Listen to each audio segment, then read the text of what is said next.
Chapter 51, Chapter 050 Crushing Defeat of Mutants. The woman in leather, who could have played a considerable role in the battlefield, couldn't make a move in front of Luke before she was cleanly put down. "You are so incompetent."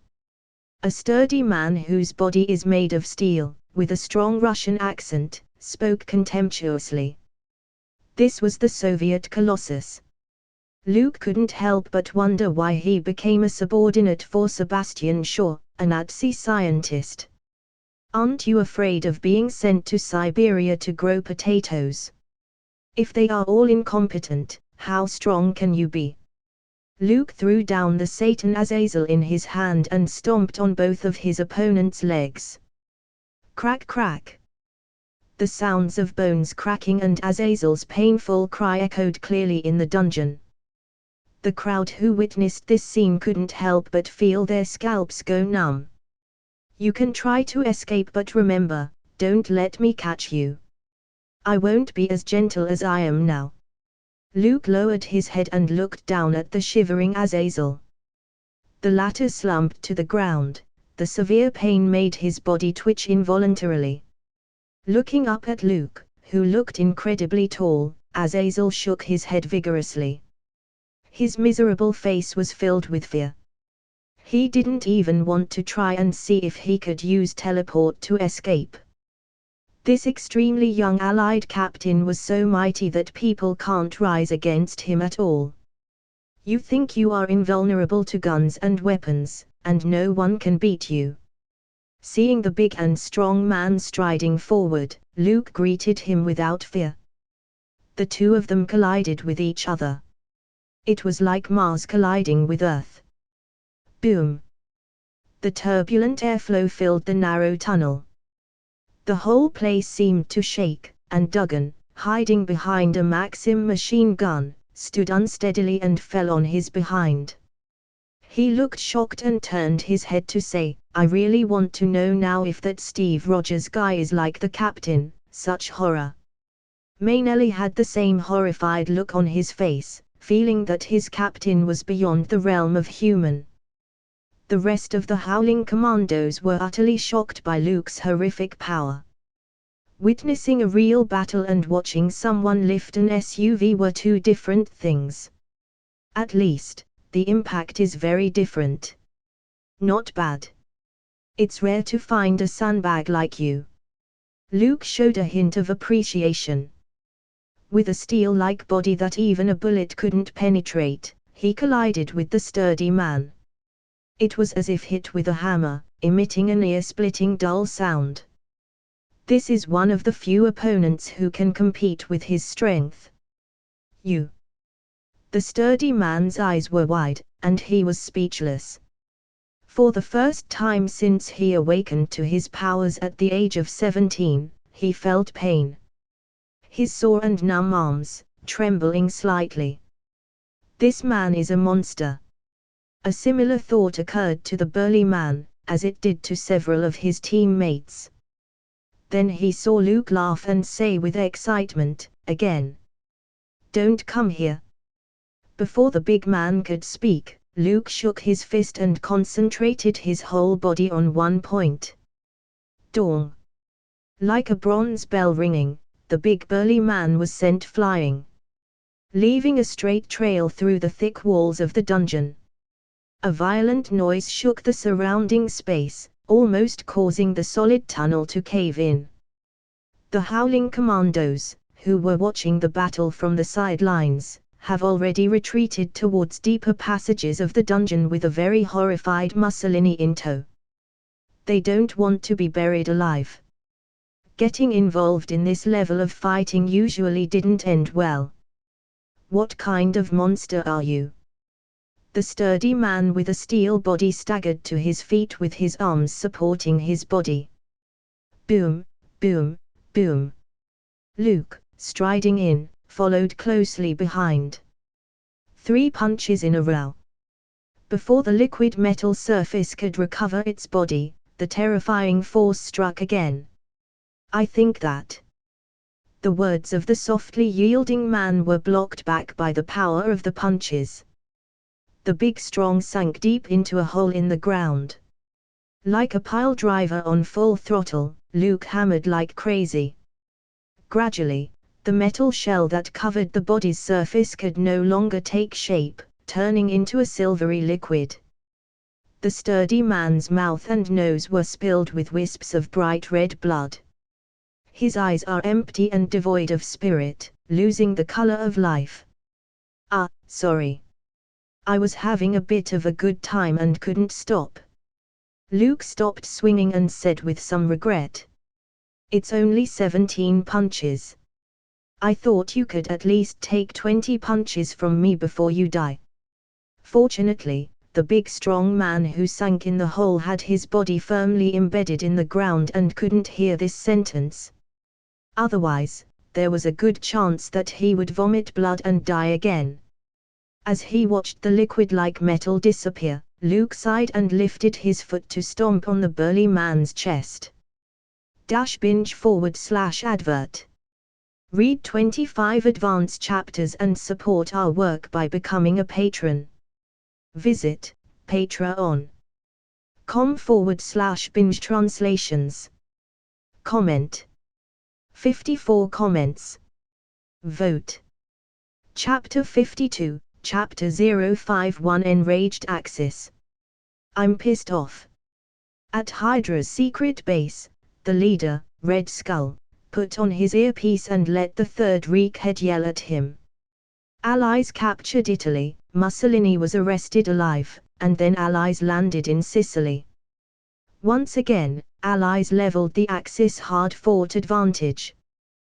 The Führer could no longer maintain his demeanor in the face of the Allies' high morale, and the fallen ones, and cursed like a shrew. A bunch of waste. Trash. In the end, the Führer, who was far away in Berlin, ended the conversation with his famous words. Red Skull was livid and put the phone down heavily. Pa. The earpiece was crushed straight into a pile of parts by him. Zzzz sparks of electricity jumped onto his skin, but he was unaffected by them. Sebastian Shaw is such a waste. He's touting the mutants as powerful, but he can't even get rid of a team of less than 30 people. Red Skull threw the Führer's reprimand to Sebastian Shaw at Auschwitz. He sent out all his strengthened fighters and even the mutants of Hellfire Club. But they failed to rescue Mussolini successfully and suffered mass destruction. This is a result that Red Skull could never have imagined. The Allies' legendary hero, the young captain, called Superman. Is he that powerful? The Red Skull, who was also a super soldier, was somewhat unconvinced. He is the first super soldier created by Dr. Abraham Erskine and couldn't have been more aware of the power he possessed. The Allies must have hidden other secret weapons. One man captured Italy and caused Rome to fall. This is a rumor concocted by the Allies. Should not to be believed. With a sneer, Red Skull then walked up to a metal instrument. There was a magnificent cube in it, and it emitted a faint blue light. The energy faintly fluctuates, rolling through the metal instrument's pipes, and flowing to an unknown place. The Allied forces Superman, and Sebastian's mutants, are doomed to be eliminated. I have been given the power to become a god. How can Hitler's Aryan master race be compared with the treasures of Odin's treasury? Red Skull gazes at the cube with an obsessive look in his eyes. He believed that all those old myths were actually facts that had happened. It is only through word of mouth and artistic manipulation that it had gradually spread and evolved into what it is today. It so happens that the Führer, whom the Red Skull once worshipped, was also a staunch supporter of the occult. Influenced by his idol, the Red Skull, injected with the serum to become a super soldier, embarked on a quest along with the mythology of Northern Europe in search of the precious gems lost in Odin's treasury. Finally, he found the Tesseract in a church in Norway. The Third Reich has hindered the development of Hydra. We can no longer obey Hitler's orders. Do you think I am right, Dr. Zola? Red Skull turned his head towards a short, middle-aged man named Hydra's Science Department's chief researcher. The particular instrument for extracting the energy of the Tesseract was his masterpiece. Hail Hydra! Dr. Zola replied wisely. He is a scientist, not a Nazi, and inspirational ideas influenced him. Hydra, under the leadership of Red Skull, was gradually breaking away from the control of the Third Reich. Anyone else who received the Führer's furious reprimand would have been scared out of their wits, fearing that they would be arrested by the Gestapo and thrown into prison to experience a brutal punishment. But Red Skull didn't panic, holding the Tesseract and providing energy weapons for the Third Reich, and he is now a crucial indispensable chip for the Axis powers. Without the enormous multi-turreted tanks that were so invincible on the battlefield and the energy guns that can turn a human body into flying ash without hitting it dead on, the Soviets would have invaded Berlin. Mr. Schmidt, the Allied side? Dr. Zola asked carefully. Now the only thing that the Axis powers have to resist the Allied Superman is probably Hydra. The Führer himself called in, undoubtedly hoping that Red Skull would solve this problem and discourage the Allies. Superman is not to be feared. Hydra, with the Tesseract and the technology at its core, is the ruler of the world. The Valkyrie project is our focus. Red Skull said dismissively, not giving any thought to the legendary figure promoted by the Allies. Then, he delivered an impassioned speech. As the former head of the Third Reich, he looked to the future of the world. Silently Dr. Zola stared at the portrait in the corner. A skull with exfoliated skin shaped like a red skeleton. This was the true face of the Red Skull. Usually, he used an elaborate mask that concealed this appalling face. What about Sebastian Shaw, who cherishes his fellow mutants and will be devastated to lose 4 of them at once? The alliance we have forged with him may be affected. Dr. Zola lowered his head and asked softly. If Hellfire Club is looking for trouble, Sebastian Shaw should look for the Allies' Superman. What does it have to do with me? Red Skull said contemptuously. Are my strengthened fighters not more valuable than his fellow freaks? It's stupid to want to grab power with a bunch of freaks. Human beings are the most rejecting creatures globally, and Sebastian Shaw's mutants will be on everyone's radar once they take to the world stage. Besides, I no longer need to ally with him. The power demonstrated by the Tesseract had already made Red Skull dream of world domination. He no longer needed the Third Reich, and he no longer needed mutants. For the world will soon be in the hands of Hydra. Binge advert. Check out our original fanfic, Pokemon Horizon. Support us by reading 25 chapters ahead of this book, on Patreon. Visit patreon.com/binge-translations. Comment. 43 comments. Vote. Chapter 53, Chapter 052 Sebastian Shaw. Auschwitz concentration camp, Poland. Sebastian Shaw is sitting behind a desk. He was the manager of this death factory. The soothing music, slowly flowing out of the phonograph, echoed indoors. In this concentration camp, where a large number of Jews, Poles, and Soviet prisoners were held, people die every day, buried alive, shot, poisoned, and vivisected, in various ways.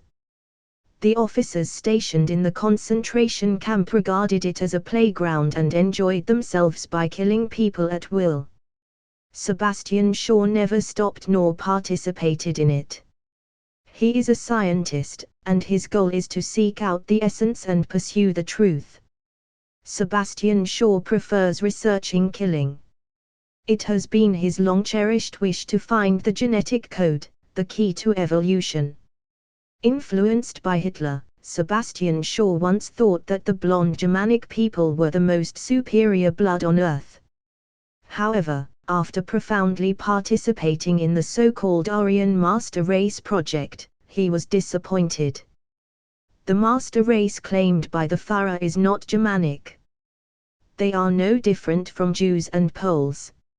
Neither stronger or smarter. Lion share is the key to a new era. Sebastian Shaw said softly. Ever since he found that little boy called Eric Leonshare, he seems to have opened the door to a new world.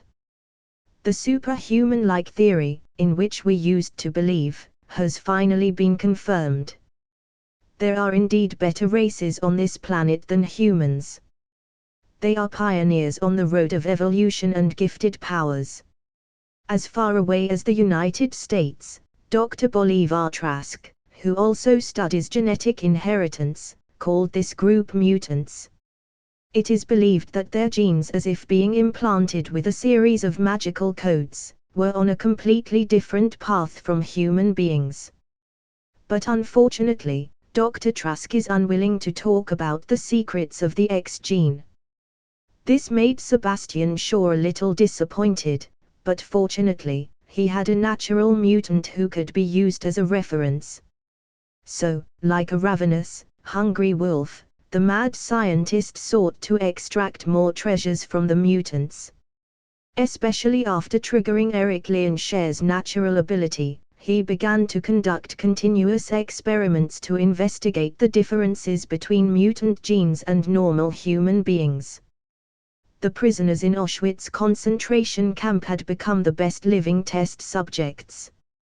Cold-blooded mad scientists were much more frightening than those Nazi butchers. All things come to those who wait. Sebastian Shaw found a way to stimulate the mutant gene. That is painful torture, coupled with the highly harsh living environment. It was possible to awaken the recessive X gene in the human body, although the success rate is meager. But when you don't care about human life, reaping a significant number will eventually give results. In this way, Sebastian Shaw produced a group of genetically modified individuals. Like chameleon and poison women belonged to this category. They have also recruited many genetic mutants under the guise of compatriots. Azazel the Satan is one of them. For Sebastian Shaw himself, he used the safer method of organ transplantation. Genetically engineered mutants were vivisected, their organs removed, and transplanted into his own body. As long as the transplant rejection is solved, he could transform into a mutant without a problem. As it turns out, Sebastian Shaw's crazy idea was right, and he did it. This is the power that God has given me. Sebastian Shaw, with his hands on the desk, had a look of triumph in his eyes. He felt that every cell in his body was full of vitality, and he grew younger and stronger from gradual aging. His withered muscles became increasingly full. Mr. Shaw, Alyona says she's lost her link to Chameleon, Colossus, and the rest of them. His subordinate knocked on the door and told Sebastian Shaw the terrible news. The mad scientist's eyes changed dramatically as he reveled in the satisfaction of his work, giving off a cold, violent, and frightening aura. His subordinate quickly bowed his head. His legs trembled, afraid to incur the other party's anger. How did that happen? Sebastian Shaw asked angrily. Alyona is a genetic mutant he found with a rare psychic ability. Be able to leave a spiritual mark on 3 to 5 people and feel their existence at any time. Disconnecting means that someone has erased the mental marker or killed them. Either way, Sebastian Shaw wasn't happy with the outcome. Every mutant is his precious treasure, and no one is allowed to damage them but himself. Damn Hydra. I should have known better than to agree with Red Skull's request. Sebastian Shaw was furious as he stared at the Allied newspaper on his desk, with its headlines about Roosevelt and Churchill, calling the Italian conqueror Superman. Superman. We'll meet sooner or later, let me see what you can do. A few days later, at noon, several jeeps drove slowly into Venice Square. Colonel Phillips and Peggy Carter were on board. This round square, covered with white marble and located in Rome's center, was surrounded by the Italian garrison. They surrounded Venice Palace, towering on one side of the square, even setting up machine guns. It's no wonder that the Italians are making such a big fuss about it. A few days ago, Venice Palace had a big commotion, which almost made the Italian king think that it was Allied tanks entering the city, and the Air Force bombed it. So, he got out of bed in the middle of the night and stayed up worried all night. When it was later revealed that Hitler had sent an attempt to rescue Mussolini, the royal family hastily mobilized its troops and surrounded Venice Palace in the name of protection. It seems like Captain Cavill scared the Italians to death. Colonel Phillips said with the attitude of a winner. He opened the car door, got off, and looked at Venice Palace. All the others looked towards the balcony on the first floor. Mussolini once lived there and delivered a famous balcony speech. And to the Italian people, he spoke those stirring words, promising a seemingly bright future. Now, the dictator was overthrown, and the country chose to surrender. All the good things have gone up in smoke. Venice Square is gradually crowded with Italian people. A moment later, a tall and straight figure came out, standing on the balcony in the open air, carrying in his hand the Italian dictator who was no longer as powerful as before. Once a commanding and untouchable man, Mussolini was brought up like a battered moppet with his shoulders slumped in humiliation. He looked at Luke with hatred and fear. It was this young Allied captain who ended his dictatorship. Please support us by reading 25 chapters ahead of webnovel on Patreon. Visit patreon.com/bingetranslations. Comment. 52 comments. Vote. Chapter 54, Chapter 053 News. Luke's team had burst into Venice Palace and defeated all the guards and Hitler's rescue party. The ruler of Italy was reduced to a prisoner of a minor captain. The silence of the square was soon replaced by a cheer, followed by a tsunami of applause. Wave after wave of sound spread from one block to the next, centered at Venice Square and extending to all directions. Free Italy! Long live freedom! Down with the dictator! Step down, Mussolini! Hang him! Hang the demon! Such slogans continued to emerge amidst the earnest and solemn cheers as more people began to gather in Venice Square. They all looked excited. They raised their arms in the air and shouted. Mussolini's dictatorship led to the prevalence of fascism. Food was controlled, freedom of speech was prohibited, people took to the streets to demonstrate every day, and work strikes never ceased. Therefore, in the eyes of these miserable people, Luke wasn't a hateful aggressor but a great hero who liberated this country from the dictator. Well, it was very much in keeping with the Italians' admiration for valiance. It was a good decision. Luke was pleased to see the reputation on his character panel, refreshing like a waterfall. Between proactive attack and passive completion of quests, he prefers the latter. When the cheering crowd gradually dispersed, Colonel Phillips took Carter into Venice Palace. The howling commandos put away the heavy machine guns in the hall, waiting for relief from friendly forces. It's been a long time, Luke. Colonel Phillips' calm expression can no longer be maintained, and he held Luke's palm excitedly. He looked as if he couldn't wait to have his picture taken and be in the Allied publications with such a legend. You didn't let me down. The president has a lot of praise for you. He is going to present you with a reward as soon as you return to New York." Colonel Phillips leaned close to Luke's ear and whispered the news. Carter's beautiful eyes flickered aside. She didn't think that the young man from Brooklyn, who she met at the Stark Industrial Expo, would one day become a war hero for the Allies. There was nothing more wonderful than this. Under the direction of the American military, Luke's name had spread all over the Allied forces, and his legendary deed is deeply rooted in the hearts of the people. Compared with Captain America, who became a household name by selling bonds on stage and performing in a costume, Luke, who sneaked into the base camp behind enemy lines and made remarkable achievements, is more manageable for soldiers to recognize. "I only made a small contribution to the Allies' victory in the war, just like every soldier on the front lines." Luke's modest response to Colonel Phillips's compliment was more than appreciated. A soldier who can remain calm in the face of applause and flowers is the right choice for a general. The night arrived, slowly draping like a thin veil. After a fierce battle, Venice Palace was cleaned by the Italians and transformed, if you ignore the bedchambers, ruined balcony, and the collapsed dungeons.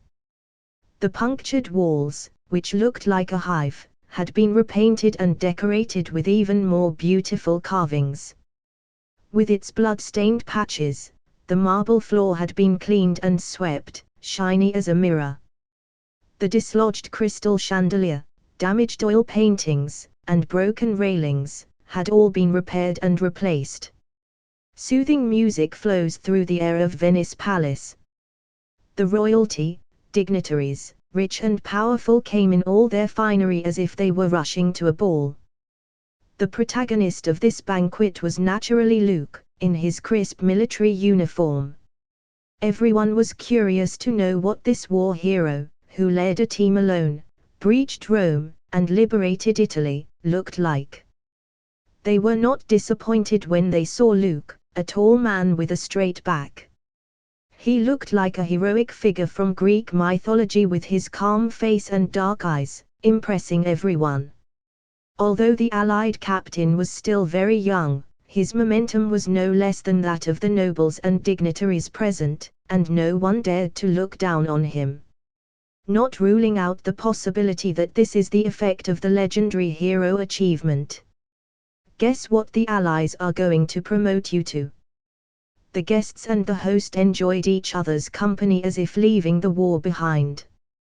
Luke entertained a group of royals and dignitaries before being pulled aside by Colonel Phillips at his leisure. "Colonel. Or Lieutenant Colonel." Luke is holding a glass of champagne with a light smile on his face. "I'm too young. Even though I have a solid track record, I still lack qualifications."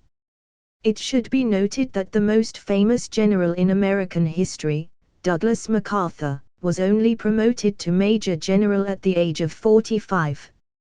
Luke knew in heart that neither the military nor the president would be able to promote him too high all at once. First of all, it will lead to criticism and dissatisfaction. Secondly, it was challenging to convince people. After all, he had no foundation right now. Being a war hero was not enough to sway the various leaders of the military. Not to mention that a false name like hero can be made up and worthless. At first, you were going to be decorated as a colonel, and a colonel under the age of 20 is plenty enough, but... Colonel Phillips' old face showed a happy smile. The Italians disagree. Especially in the royal family, if a mere colonel conquered Rome, they would be disgraced. The Italian government would never accept it.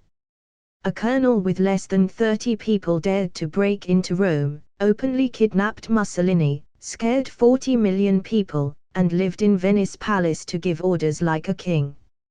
It was humiliating. And it would make Italy a laughing stock. So, Luke was surprised and raised an eyebrow, but the result was beyond his expectation. Congratulations, Luke, on becoming the youngest general in U.S. military history. Colonel Phillips replied. Comment. 72 comments. Vote. Chapter 55, Chapter 054 End of Banquet. This is an unprecedented honor. Colonel Phillips seemed to be more excited than Luke himself. His old face is full of pride and triumph. A general at the age of 20. What a speedy advancement. Luke won't only be recorded in history as a war hero in the future, perhaps prefaced by the title of the youngest general in the United States history. You have created a surprise for me and everyone. Colonel Phillips exclaimed. Generally speaking, being promoted to a general at the age of the 30th of may be said to be young and promising. Famous generals in American history like Douglas MacArthur and Dwight Eisenhower were in their 40s before they reached that position. The former was regarded as a legend of his generation. The latter retired, served as president, and successfully entered the White House. You can imagine what a great future Luke, a brigadier general, has ahead of him. Many people regarded Luke as a rising star. Of course, some believed that the so-called Superman was just a second Captain America, the new military mascot. How could the Allied command agree? Luke was surprised, too. If it weren't for the fact that this was a time of war, a heroic figure was desperately needed, and his own merits were beyond reproach, this would be considered the biggest shady thing in the history of the military. The Allies had a heated discussion for this purpose, but in the end, they were unable to overcome the firm position of the Italian government.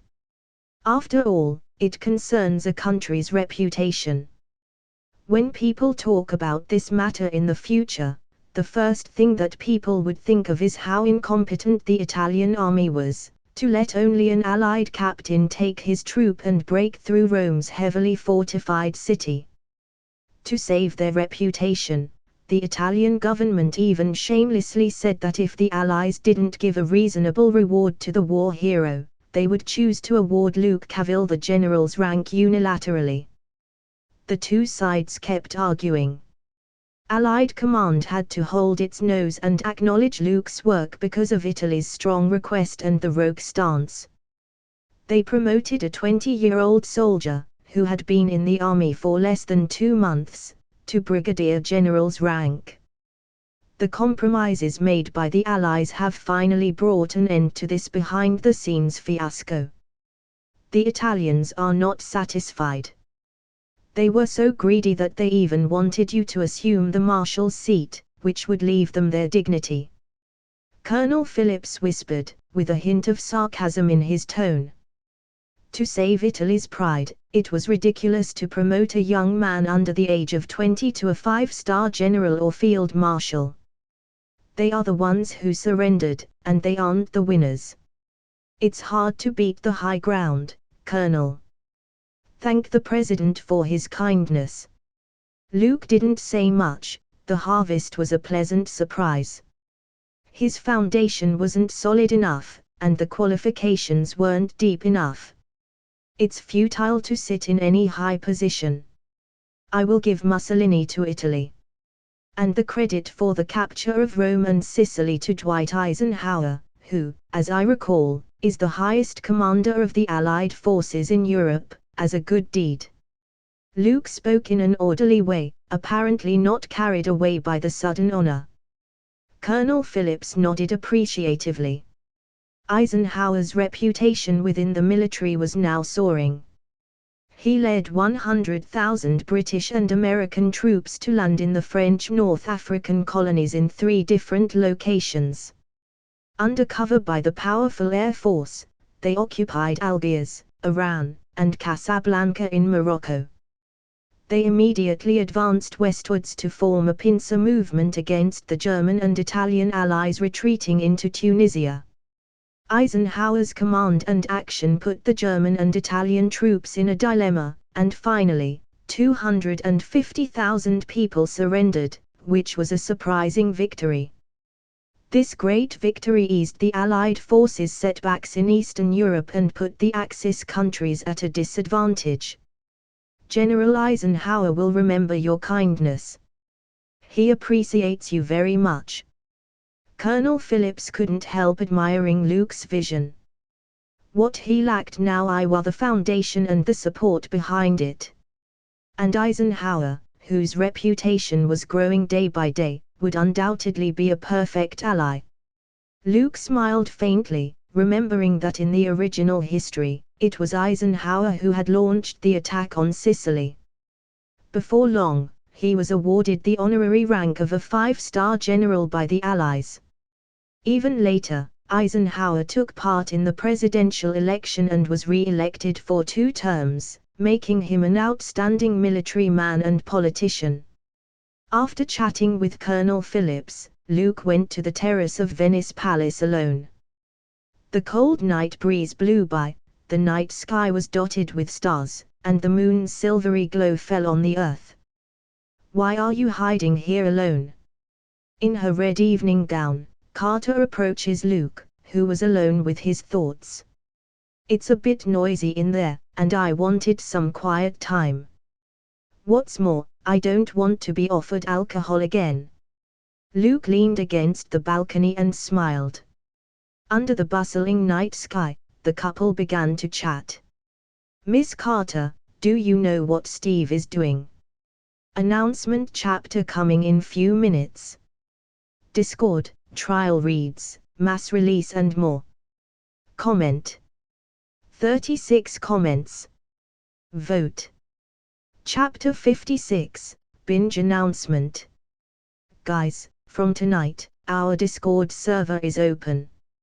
Join here, discord.link/binge translations.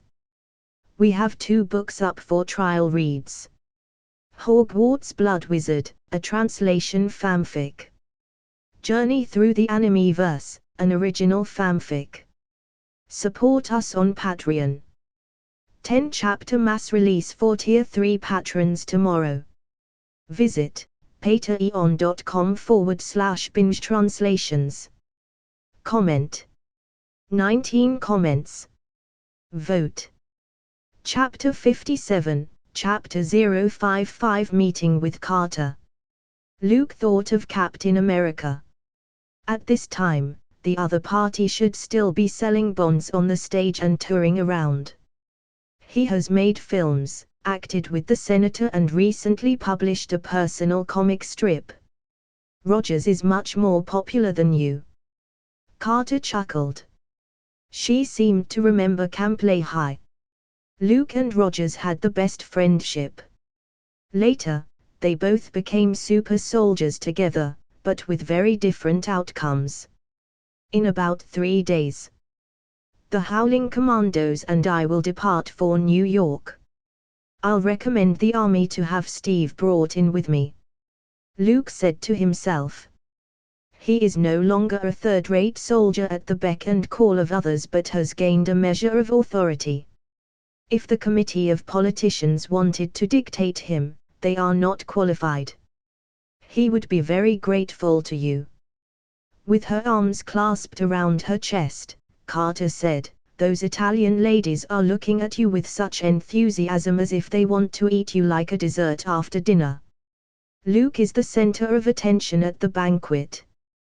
Carter could always hear the women talking about how they wanted to make the war hero who liberated Italy their guest. "I know. A beautiful lady stopped me in the hallway and said she would like to thank me for liberating Italy, overthrowing the dictator, and asking me to visit her room. It looks like you didn't go to her room. Still regretting it?" Carter's brow furrowed, and her attitude turned cold. She couldn't quite make the connection between the slightly frivolous young man in front of her and the Allies' legendary hero. Of course. Any man who refuses such an invitation can't help but feel sorry for himself. Luke said with honesty. "Miss Carter, don't look at me with contempt. Even a war hero couldn't hate a beautiful girl who throws herself at him. It's human nature. You should admire my honesty and not think of me as a womanizer. Brigadier General Cavill, you are better at sophistry than the politicians on the committee. The red-dressed and gorgeous female agent said sarcastically. It's the art of the language, Miss Carter. Many friends have suggested that people who can talk like me should publish a book after the war. It should be called From Private to General in 2 months. P.S. The youngest general in the United States uses his personal experience to teach you how to reach the top in life. What do you think?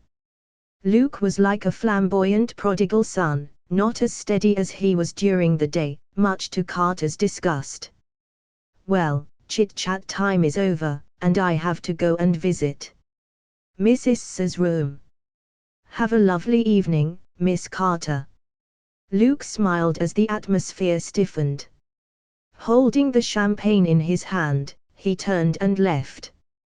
Behind him, Carter looked annoyed. Her feminine instincts are telling her that this was not Luke's true colors. But why did he do this?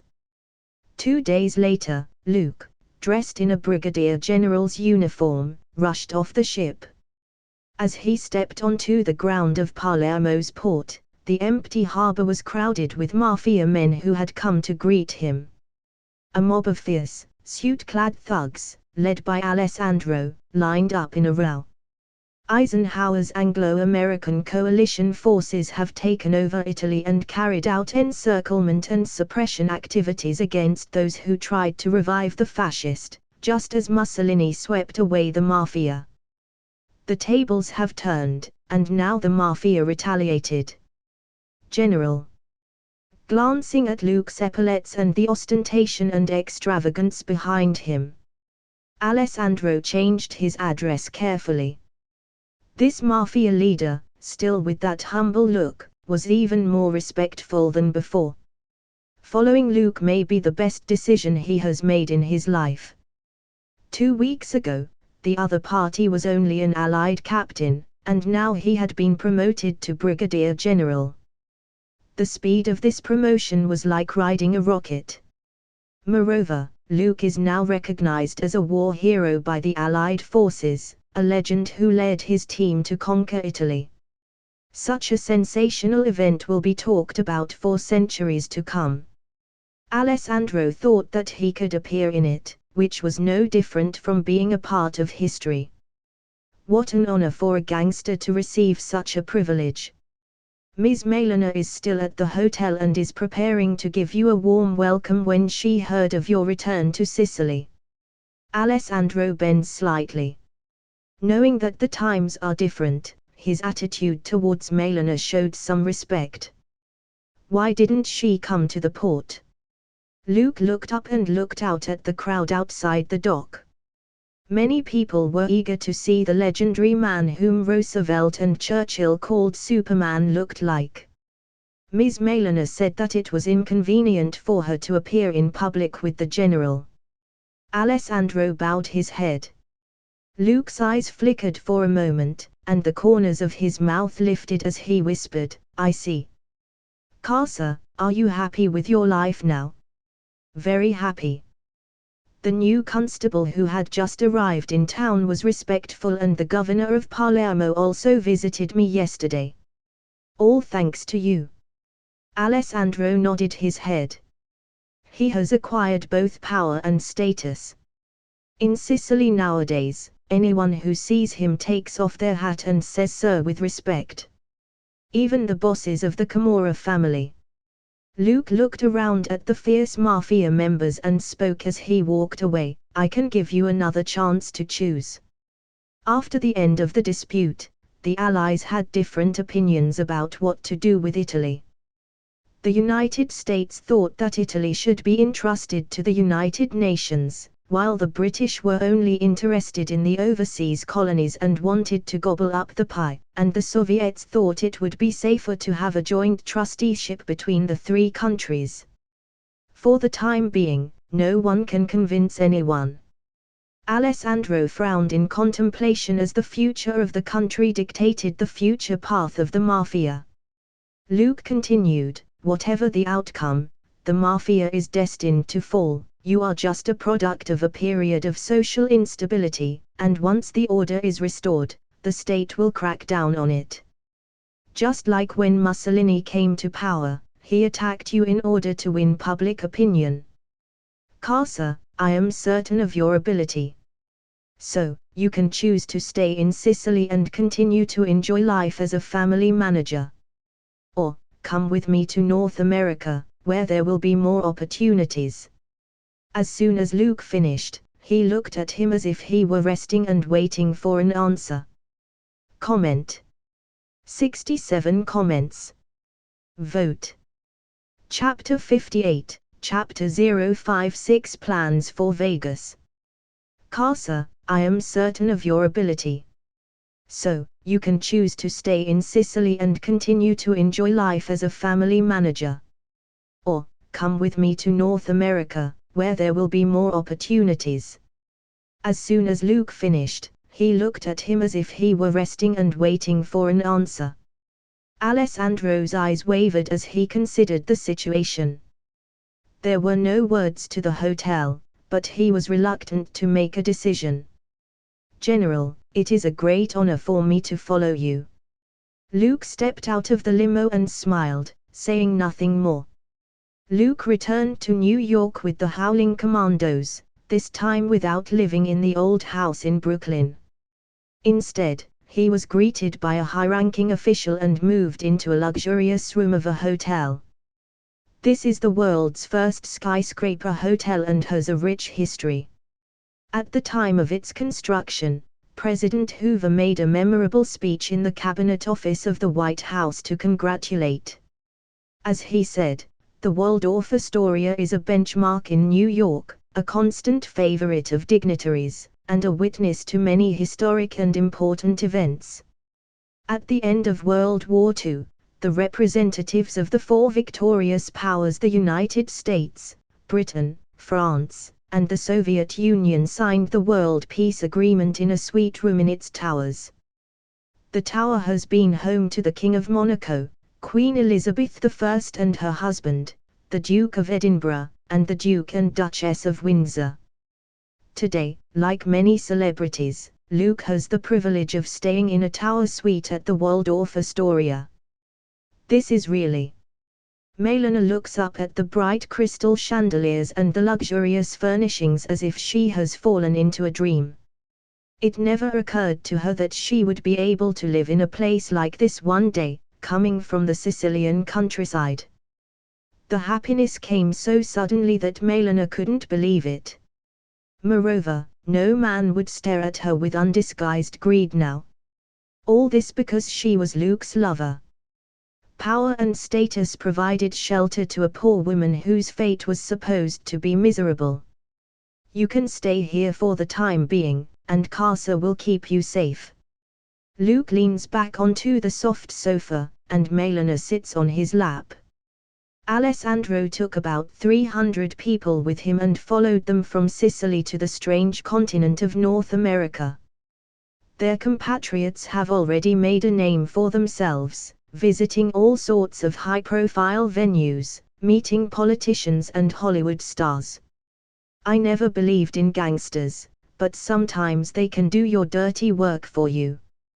The mafia, who had come across the sea to the United States, had no one else to turn to. So, they had to cling to me as their supporter. Luke sniffed at the scent of the alluring woman's hair and said lazily. He is now a brigadier general, and, having defeated the Axis and Hydra, he may become the youngest major general in the United Nations history. But status is not everything. It needs to be supported by money, connections, and well-established interests. The mafia could be a cornerstone of this particular period. Luke had his sights set on Las Vegas, Nevada, a gold mine that could be mined. In the early years of the Great Depression, the Nevada legislature passed a bill to legalize gambling to stimulate the economy and tide the country. Since then, Las Vegas has become a city, but not as well known as later generations. Luke, a former member of the Irish mob, didn't want to get into the lucrative business of smuggling and drugs.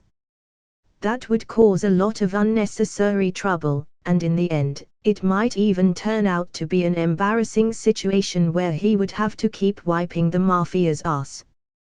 Gambling, hotels, and the security industry in Las Vegas were areas where the mafia would compete. Taking advantage of the fact that the city hasn't developed, he should get involved. First, it should be a pleasant surprise. In the original timeline, Las Vegas was originally built by Benjamin Bugsy Siegel, an American mobster, who raised $6 million to build the Flamingo Hotel and Casino, which attracted tycoons from all over the world. You can always see the bigger picture, Melina said adoringly. A moment later, she was lowered onto the sofa. Her black, wavy hair spreads out like a lotus flower, and her beautiful face tinged with a hint of blush. It's still light out, Melina said faintly. Don't get me wrong. I just thought the sofa was very soft and wanted to test the quality. Luke's words were soft, but his hands moved nimbly. Later, people heard faint car honking-like sounds through the hotel's floor-to-ceiling windows. Binge/note, do not check the paragraph comment here. Comment. 52 comments. Vote. Chapter 59, Chapter 057 Presidential Awards. After settling down, Luke spent the next few days in a variety of social situations. From the press conferences held by the White House to the celebratory dinners of the military departments, he attended every single one. He never stopped running around like a spinning top. Everyone that saw him was smiling, laughing, and admiring him. The atmosphere was harmonious that Luke almost had the misleading impression that they had won the war. According to the movie plot, if Captain America hadn't stopped Red Skull and Hydra's bombing plan, the Allies might not have won so smoothly. I'm very honored to present this Medal of Honor symbolizing bravery and fearlessness to Brigadier General Luke Cavill. He is a hero of the Allies and our hero. On the lawn of the White House, President Roosevelt, in a wheelchair, pinned the medal representing the highest military honor on Luke's chest. After that, they shook hands warmly and took a group photo. It looks like the headlines of all the newspapers tomorrow would be news about this matter. Although I heard that you are very young, I didn't expect you to be this young. You know, when I was your age, all I could think about was how to talk to the best girl in school. After the ceremony, it was a luncheon at the White House, and the accompanying staff pushed the president to Luke's side. As the longest-serving and highly regarded leader in United States history, he knew how to bring people closer together. During the whole conversation, the president only talked about Luke's parents' untimely death, the difficult time at school, and Uncle Frank. He behaved like a gentle and kind elder, not a person in a position of power. I only made a small contribution, no different from the soldiers on the battlefield. Luke is no pushover when it comes to pretty words. Politicians always like to beat around the bush, even politicians like Roosevelt were no exception. Dwight and I are very grateful for your gift. Luke, can I call you that? I have seen many excellent young people, but you're still the best among them. The president finally got down to business, smiled, and said, "What should I do for you in return? The war isn't over yet, and it's difficult to determine the distribution of many interests. Your position is enough to attract attention, and it will be challenging to move up the ladder. I want to go back to the battlefield and end this war with my own hands." Luke just threw the words out, without the slightest hint of lying. For him, the position of brigadier general isn't enough. While the war wasn't over, it was the key to seize the time to make achievements. Although Roosevelt was polite to him now, when the dust of World War II settles, the other party will definitely treat him as a passerby if Luke has no further use except for the halo of honor on top of his head. By the way, if nothing else, the president who uses a wheelchair will probably die of a cerebral hemorrhage before the war comes to a complete end. In this way, Truman, as the vice president, was the one worth investing in. Luke had a series of thoughts in his head. The president, who was waiting to write a bunch of bad checks, paused. Why didn't this young brigadier play his cards according to usual practice? Obviously, it was time to promise benefits, win over relationships, reap gratitude and accept it as a confidant. How did it become a righteous initiative to fight? Then I'll contact the Allied command, the president said dryly. Luke, who was watching the other party leave, withdrew his smile. He set a goal long ago not to be the mascot of the federal government. Neither politicians nor capitalist groups will be able to buy him. Who would want to be subservient to others? Luke held the champagne in his hand and pulled a sneer on his lips. Brigadier General sir, I'm a reporter for the Daily Bugle. Can I take a picture? The young reporter saw the president left. He did not stop the entourage and rushed over. He laboriously carried a heavy camera and looked at Luke with an expectant face. The Daily Bugle. So, this newspaper was that old. Luke raised an eyebrow and stood up straight with a friendly and polite smile on his face. Yes. Click. With a flash, the picture was taken. Young Brigadier General's straight posture and handsome face would be spread worldwide along with the printed newspapers. You don't look thrilled, Steve. No, I should call you Captain America. Who will take care of the Germans? The star spangled man with a plan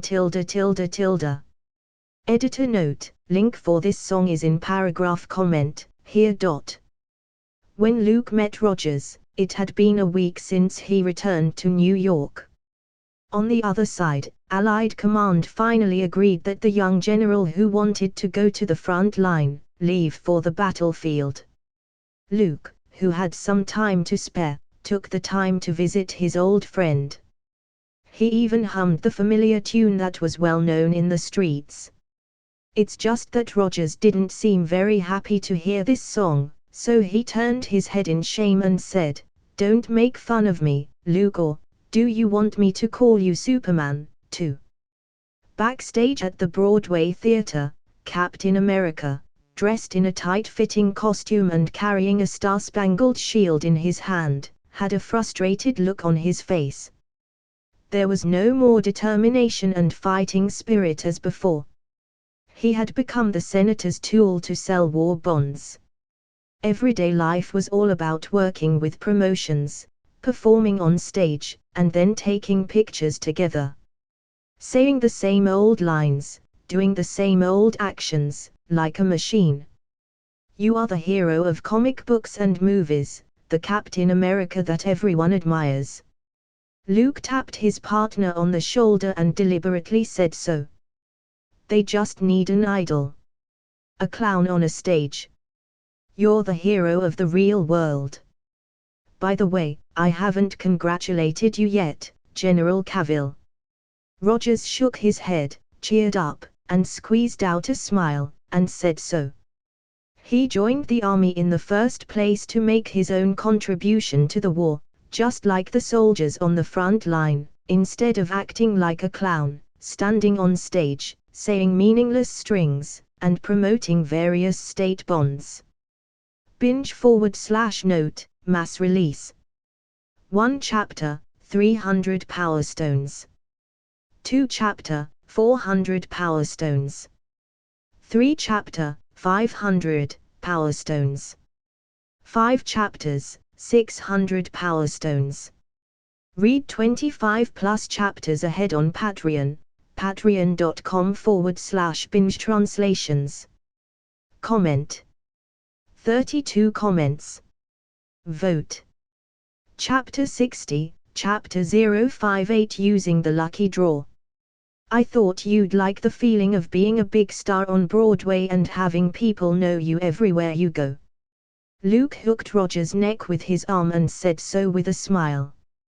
But you've changed a lot. I used to have to bend down to reach your shoulders. Rogers turned his face away, ignored his friend's teasing, and wearily said, You know, the last time I went camping lay high in New Jersey where we stayed. All the soldiers were talking about you, your experiences in training, and your legendary deeds. Really. I am happy for you and proud of you. Luke, you deserve this honor. I wanted to tell them that you were my friend. But I'm afraid the soldiers would ask, why are you at the front and I'm hiding behind? Rogers, who was called Captain America, laughed in self-mockery. He was tired of his current life but couldn't resist. Obeying orders is the first duty of a soldier. The senator obtained the military's consent, and Rogers had to do as he was told. Then you can come to Europe with me. Luke also took Rogers's shoulder as before, like they were in Brooklyn, and delivered the surprising news in a lighter tone. Europe, really? Rogers reacted after a few seconds with a skeptical look on his face. But what about the military? The senator won't agree. Soon, Rogers' eyes dimmed again. He knew Luke was trying to help him, but it would be insufficient to get in trouble for that. Senator Brandt has a good position in the committee and had a good relationship with the military. Hey, Brooklyn's little man, you're standing in front of a brigadier general, a hero of the Allied forces, and a rising star who the president has decorated. Luke pretended to be annoyed, frowned, and severely stated his title.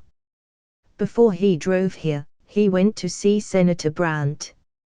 When he heard about Luke's intent, the arrogant senator didn't say a word, he simply agreed. Before Luke left, the other party even begged him not to pursue the matter, almost groveling. This is the true nature of politicians. It was bullying the weak, fearing the tough, following the direction of the wind.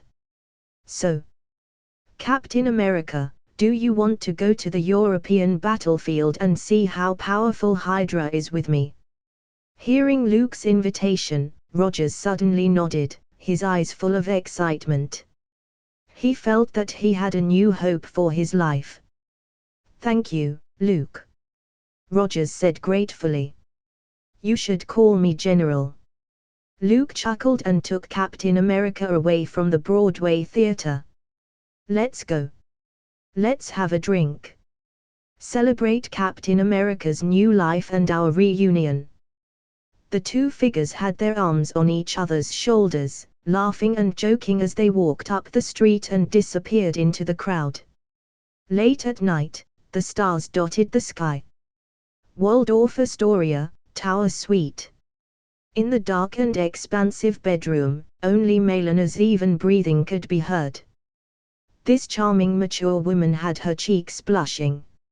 It was as if she had just finished some intense exercise and was dragging her tired body to dreamland.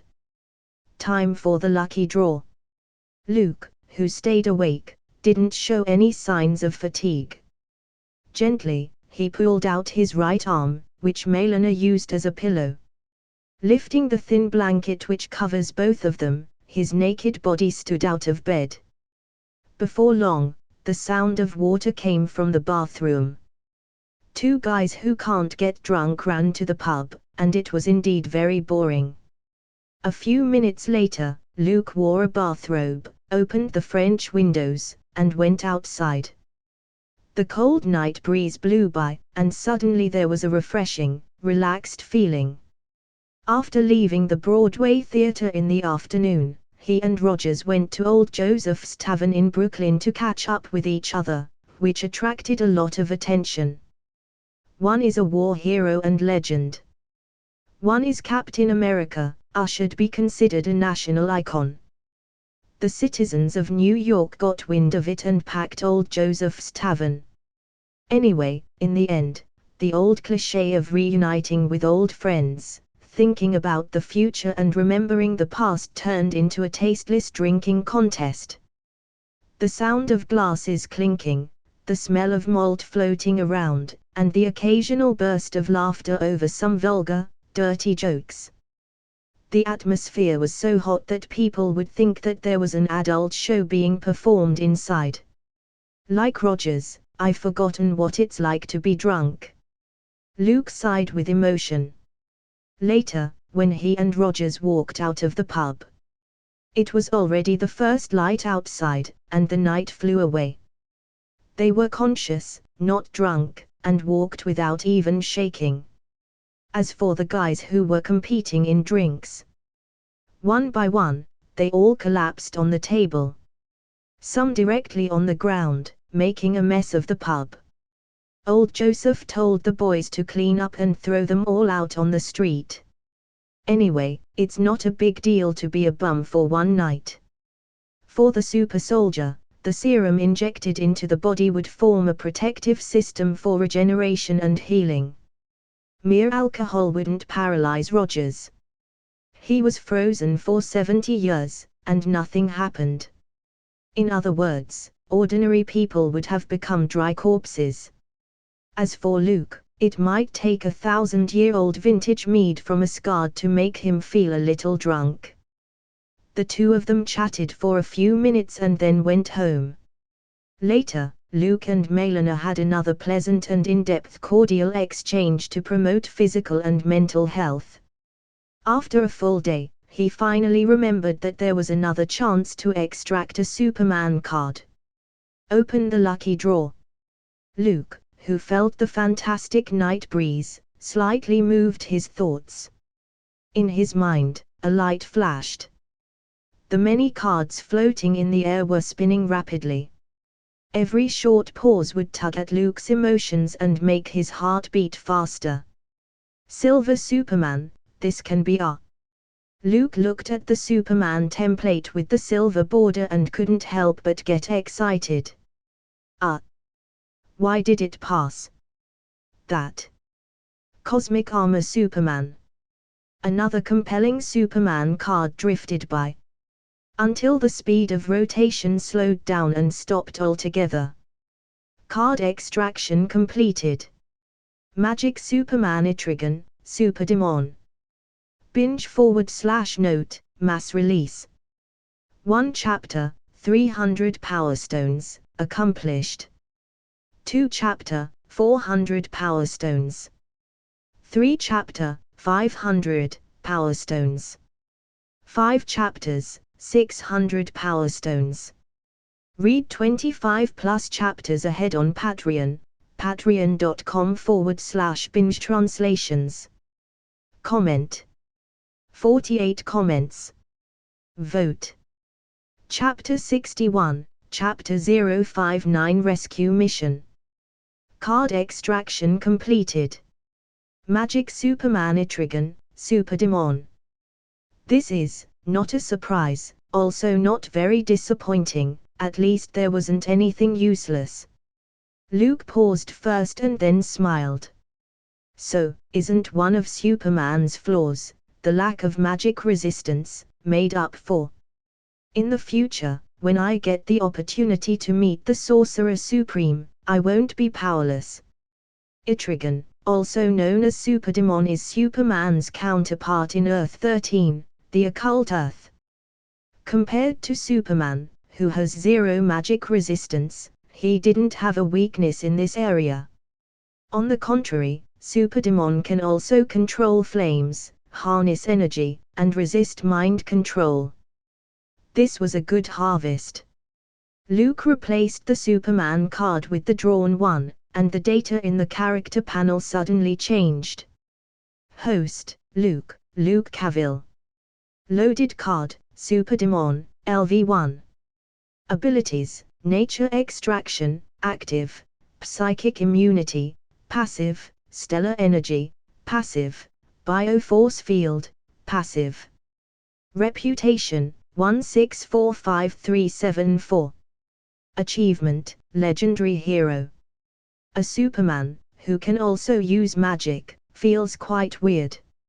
Luke loaded a brand new card and felt a lot of information pouring into his mind. He spread out his palm, the air around him fluctuated, and a blazing flame floated quietly. The so-called nature extraction was to extract magic elements wandering around in space. The magical power of the physical world feels very weak. No wonder those sorcerers gained great power through various supernatural beings as a medium. Luke extinguished the flame in his hand and said to himself, sorcerers in the Marvel world had to draw power from other dimensions or sign contracts with other beings. For example, at Kamatage, established by the Sorcerer Supreme. The source of power for those temple sorcerers is the mystical trinity known as the Vishanti. Many dark holders were servants of the ancient demon god Cthulhu. He created vampires. The Scarlet Witch's chaos magic was also directly related to Cthulhu. There was also Dormammu in the dark dimension, Mephisto in the hell world, and Cyttorak, the master of the Crimson Universe.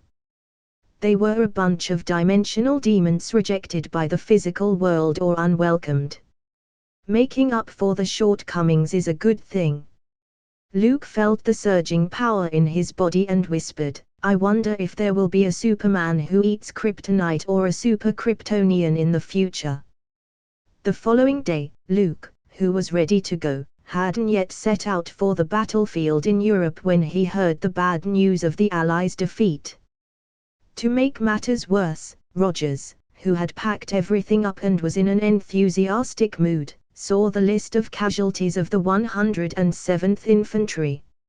Among them was his good friend, James Buchanan Barnes. Maybe Bucky was just captured, still alive and waiting to be rescued. Luke patted Rogers' shoulder and said comfortingly, General Cavill, Allied Command won't approve of this rescue operation. From their side, Carter reminded them. The area where the 107th Infantry was fighting happens to be the most heavily guarded area on the European battlefield. Forcing a rescue could result in more casualties. Hearing Carter says this, and Rogers was a bit torn.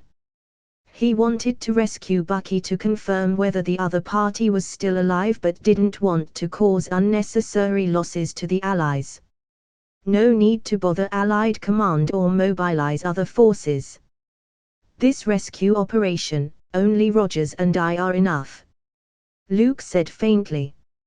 He had long wanted to approach Hydra's Red Skull to see if he could open more quests. General Cavill.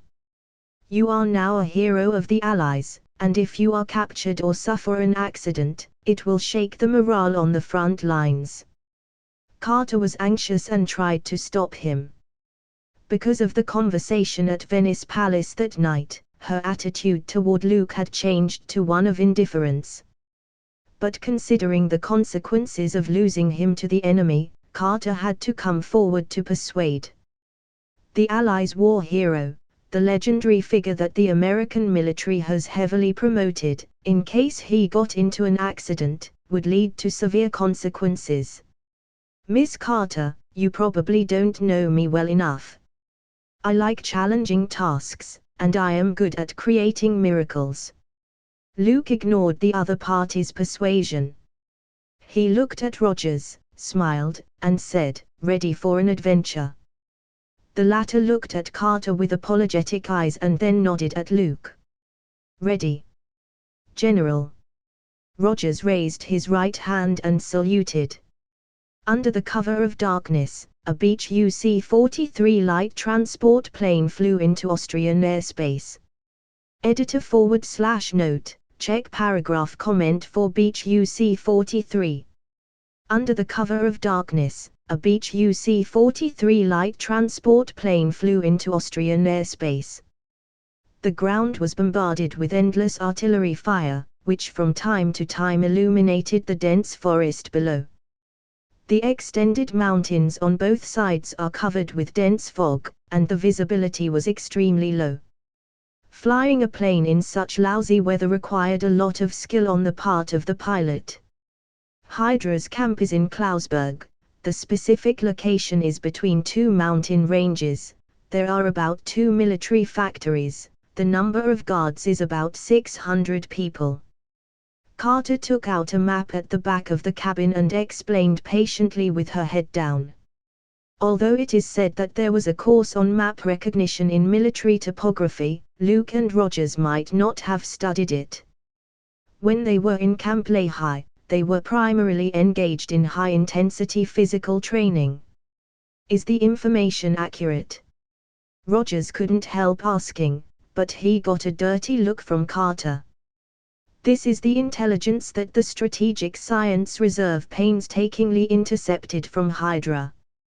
During World War II, Austria was annexed by Nazi Germany and joined the war with the Allies. To support the front line and prevent the continuous advance of Allied troops, Hydra established a secret base in Klausberg specifically for manufacturing energy weapons and strengthening fighters. The results have proven to be remarkable. The 107th Infantry's assault force of more than 200 men was defeated by a few Hydra soldiers led by a few enhanced soldiers. According to the Strategic Science Reserve's Intelligence Department, it was very likely that the captured Allied soldiers would be escorted to Klausberg as labor and experimental subjects. I thought you would report this to Colonel Phillips and have the Allied command give instructions to stop my rescue operation. Luke, who was sitting in the back of the cabin, laughed. Binge/note, mass release. First chapter, 300 Power Stones, accomplished. Second chapter, 400 Power Stones, accomplished. You guys are too good. I have to raise the Power Stone target so I can stop myself from refreshing the notifications and have a good sleep. Next chapters will be published in the morning. Third chapter, 600 Power Stones. Fifth chapter, 800 Power Stones. Read 25 plus chapters ahead on Patreon, patreon.com/binge translations. Comment. 59 comments. Vote. Chapter 62, Chapter 060 Saving Bucky. I thought you would report this to Colonel Phillips and have the Allied command give instructions to stop my rescue operation.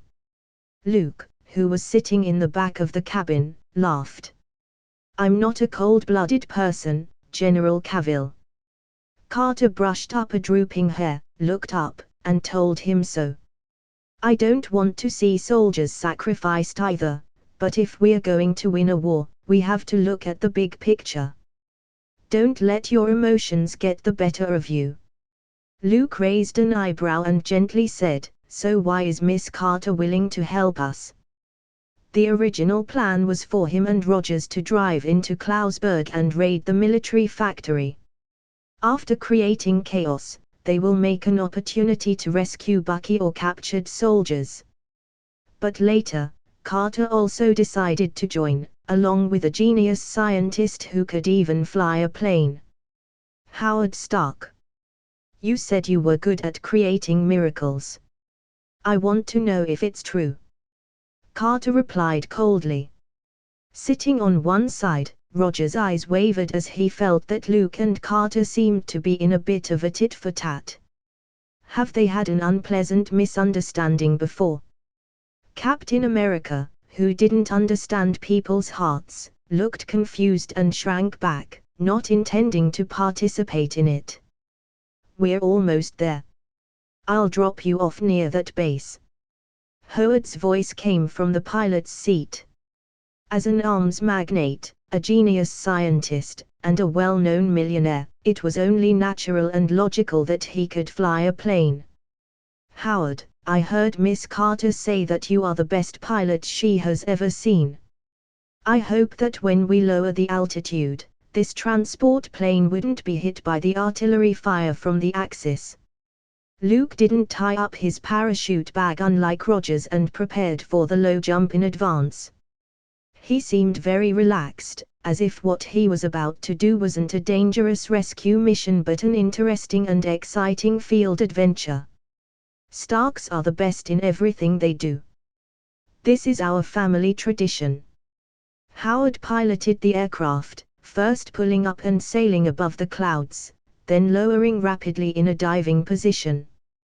The visibility was extremely low under the fog. Doing something like this, Luke had to say that he was a courageous man. "Ready to jump, General. I hope from the bottom of my heart that I don't see you on the list of the Allies killed in action."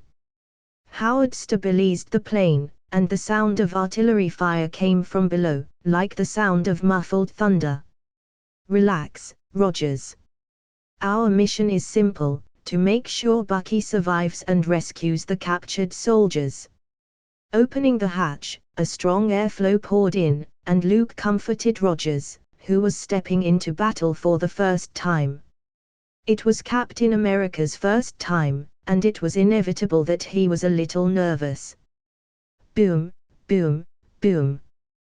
The earth seemed to tremble, emitting a mournful sound, and the artillery fire glowed in the night sky. Rogers took a deep breath and said, "I'm ready." He pulled the parachute bag tight and leaped. "Rogers really can't wait," Luke said jokingly, also ready to jump. "Take the transceiver. The Allies will find you by signal." Carter stood at the hatch door and handed Luke the transceiver. The latter said softly, "Miss Carter, the overall situation of a war is the accumulation of local advantages. Perhaps these soldiers are insignificant and have little impact, but it's precisely tiny people like them who drive the wheels of history." Luke put the transceiver in his pocket, put the parachute bag on his back, and leaned back. Before falling, he reached out and made a victory gesture to Carter. The whistling wind was like a knife, whipping Luke's Kryptonian battle suit. The dark red cloak rattled like a flying flag. Luke plunged in the face of the heavy fire from below. With this fantastic Kryptonian suit, he was confident that he would be safe even if a shell hit him. The battlefield was located in a dark and dense forest. The artillery fire seemed endless.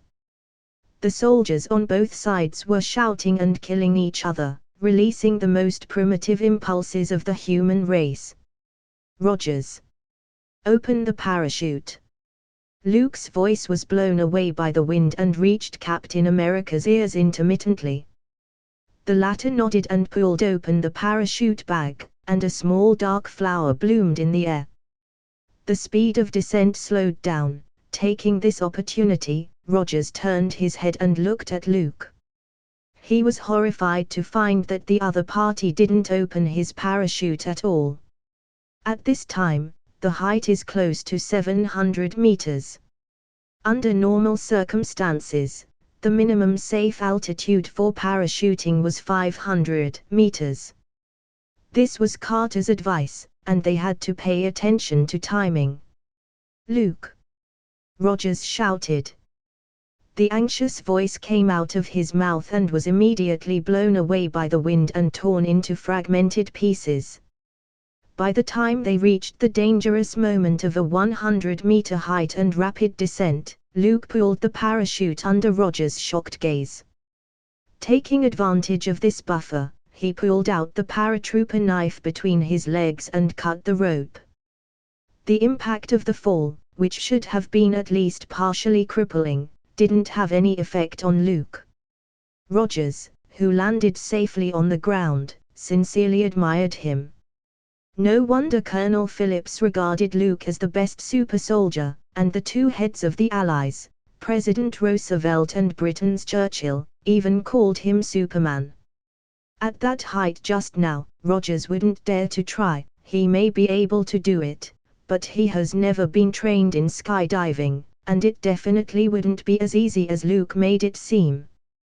2 kilometers in this direction, through the trees, is Hydra's base. Comment. 21 comments. Vote. Chapter 63, Chapter 061 Saving Private Bucky, 2, A Perfect Infiltration. At that height just now, Rogers wouldn't dare to try. He may be able to do it, but he has never been trained in skydiving, and it definitely wouldn't be as easy as Luke made it seem. Luke, unaware of Captain America's thoughts, opened the map, scrutinized it, and started to get ready quickly. As Superman, I should be able to fly. What's the big deal about low-altitude parachuting? If he knew Rogers's thoughts, Luke would answer this. Through the thick fog, in the middle of the night, they marched all the way there. Before long, they went deep into the dense forest edge and saw a large and heavily guarded base. A high wall was erected by an electrified wire fence, behind which stood a guard post. Beams of spotlights swept by, and below were groups of patrol guards. These Hydra armband guardsmen were a century ahead of the Allies in terms of equipment. The infinite energy from the Tesseract had been applied to various weapons, guns, and cannons by Hydra's leader, Red Skull. There were even giant multi-turret tanks, such meat-grinder-like steel monsters. It can be said responsibly that if Captain America had not been born, the embodiment of heroism, and staged an anti-German rise, the world's timeline would have turned a corner. The Axis powers have entirely overwhelmed the Allied armies in terms of technology. Once Red Skull's enhanced soldiers were developed and sent to the European battlefield, the Allied nations, which are currently advancing, will immediately collapse. You go to rescue the captured soldiers. I'll see if you can find Red Skull. Luke gave orders. Both Red Skull and Dr. Zola should be in this base. If he can get your hands on the Tesseract in advance, it's a good choice. Although in Luke's eyes, the 6 Infinity Stones may not have the same value as the Superman cards. But the Tesseract, with its infinite energy, really intrigued him. The secret base in Klausburg was heavily guarded, with 2 weapons factories on the left and right and a garrison of up to 600 men. With a strong fortress and powerful firepower, it could block out all external enemies. If the Allies wanted to break through from the front, they would have to incur heavy casualties many times. The best way to take over this base was by mobilizing the Air Force to carry out high-intensity carpet bombing. Using the brutal strategy of carpet bombing to destroy the Hydra base hidden in the deep forest.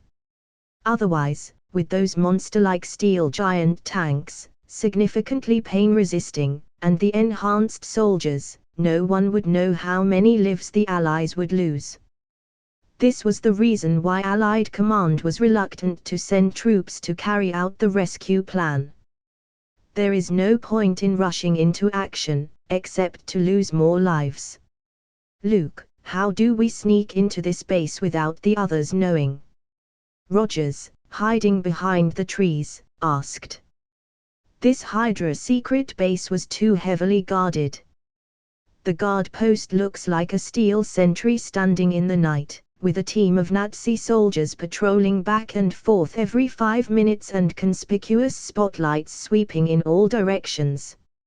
Rogers, who was carrying a shield, had a headache. At this time, he finally realized that it was a ridiculous and arduous task to raid the secret base of Hydra with only 2 people. I have a bold idea.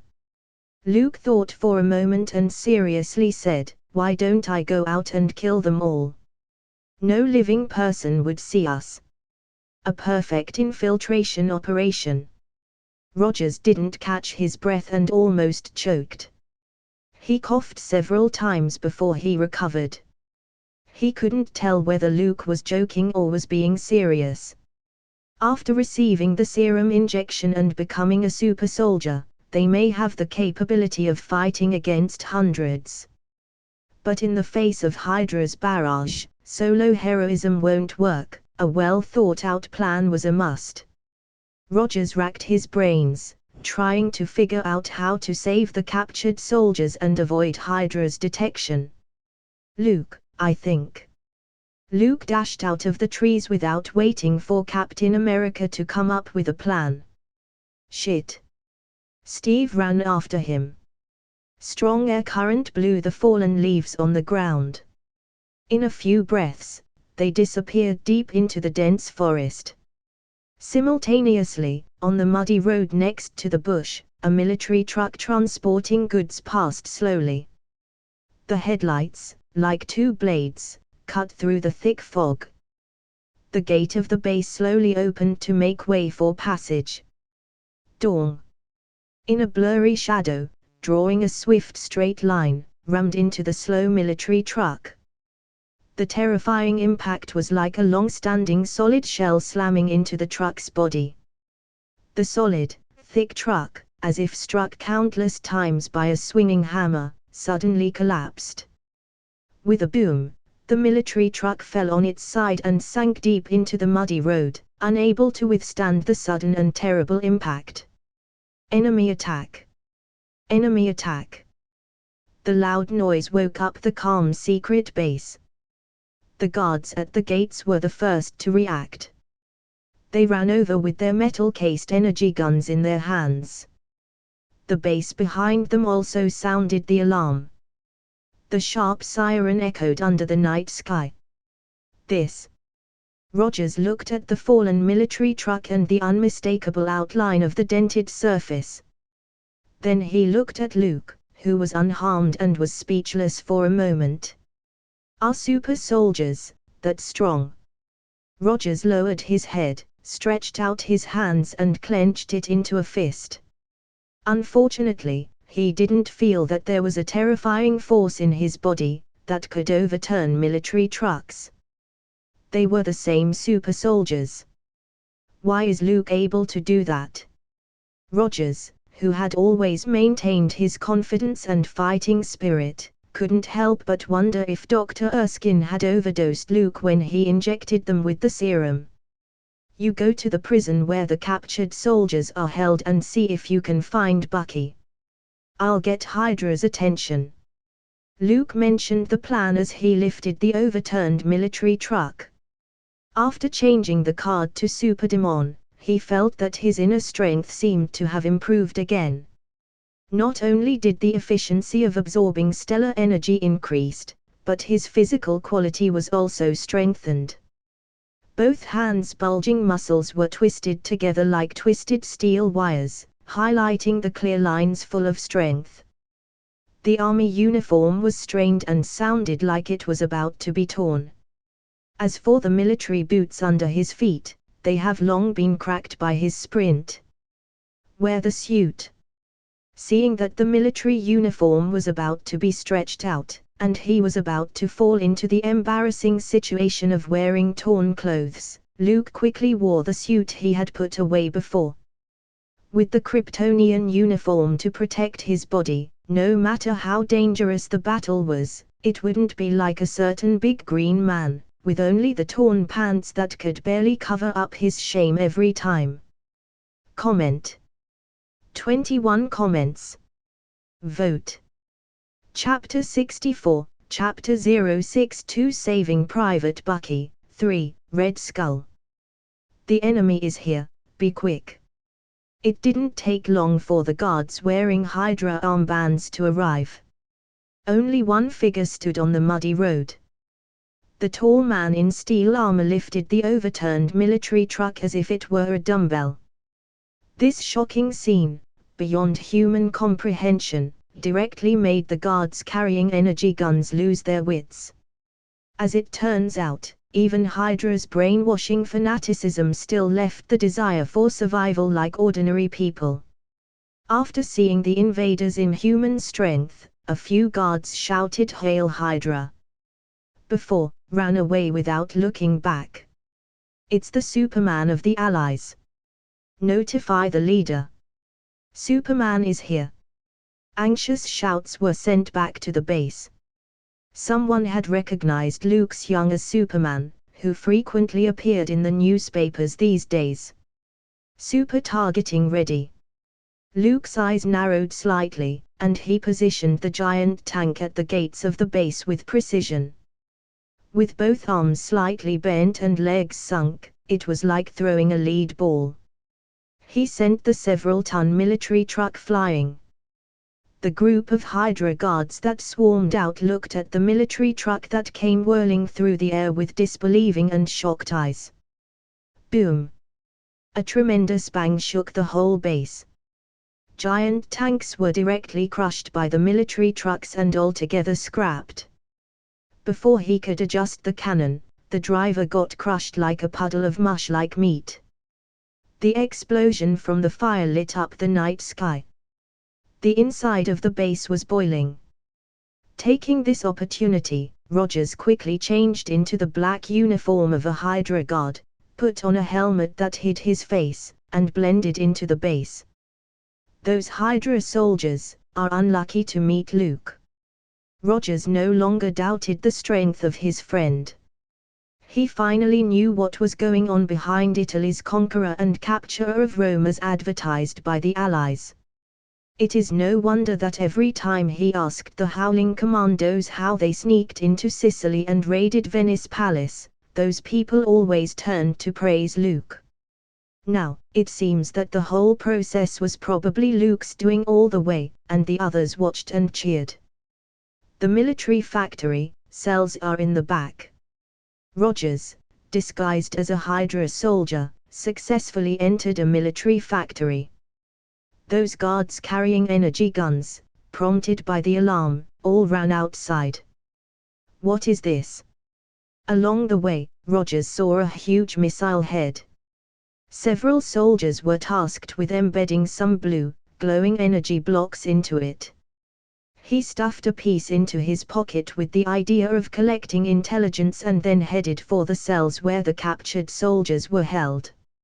A few minutes ago, Red Skull is standing in the command room inside the base, imagining the future and making plans. He talked about how to re-establish the Third Reich on the ruins of the war. And then, through the power of the Hydra, the whole world will be in his pocket. As for his audience, only one person. Hydra's chief scientist, Dr. Arnim Zola. Red Skull, who possessed the Tesseract, firmly believed that he was the chosen one and the future ruler of this planet. "Mr. Schmidt, the Fuhrer wants us to provide more weapons to create a chance of victory on the front lines of battle. He is no longer content with resisting the Allied push but wants to blow a counter-attack," Dr. Zola said carefully. The Fuhrer, far away from Berlin, used a commanding tone to force Hydra to make more significant efforts to create more and more powerful energy weapons to arm the soldiers of the Axis powers. If he were to repeat what was said exactly, Red Skull, who has always wanted to be independent, would be furious again. Dr. Zola felt that since he got Tesseract, the leader of Hydra's ambition had become more and more inflated, almost reaching an uncontrollable level. The Axis powers are dying. Hitler massacred Jews on a large scale because of differences in wealth and religion and provoked the Red Bear of the Soviet Union. Then he made Italy an ally, and the United States joined in. The Third Reich is about to become the public enemy of the world. The end of this war has already been decided, Zola. Red Skull had no respect for Hitler in his tone. He was once a true fanatic admirer of the Fuhrer, for which he joined the SS and became a loyal confidant like Heinrich Luitpold Himmler for a time. However, Schmidt, who hadn't yet become Red Skull, entered the military, scientific research department, met Abraham Erskine and found the existence of the Super Soldier Serum. In pursuit of his strength and perfection and loyalty to the Fuhrer, Schmidt volunteered to become the first experimental subject. He became Red Skull due to the side effects of the first-generation serum. Unfortunately, Hitler later felt that Schmidt, who was disfigured, no longer fit his image of Aryan perfection. He was assigned to the newly established Hydra on the pretext of establishing a foreign intelligence department. Hitler's ship is going to sink, even if I provide a large number of weapons to the Axis. Zola, do you want to be buried with him? Red Skull sneered. Hail Hydra! Dr. Zola held his hands flat in the air and shouted the pledge of loyalty. That's the smart choice.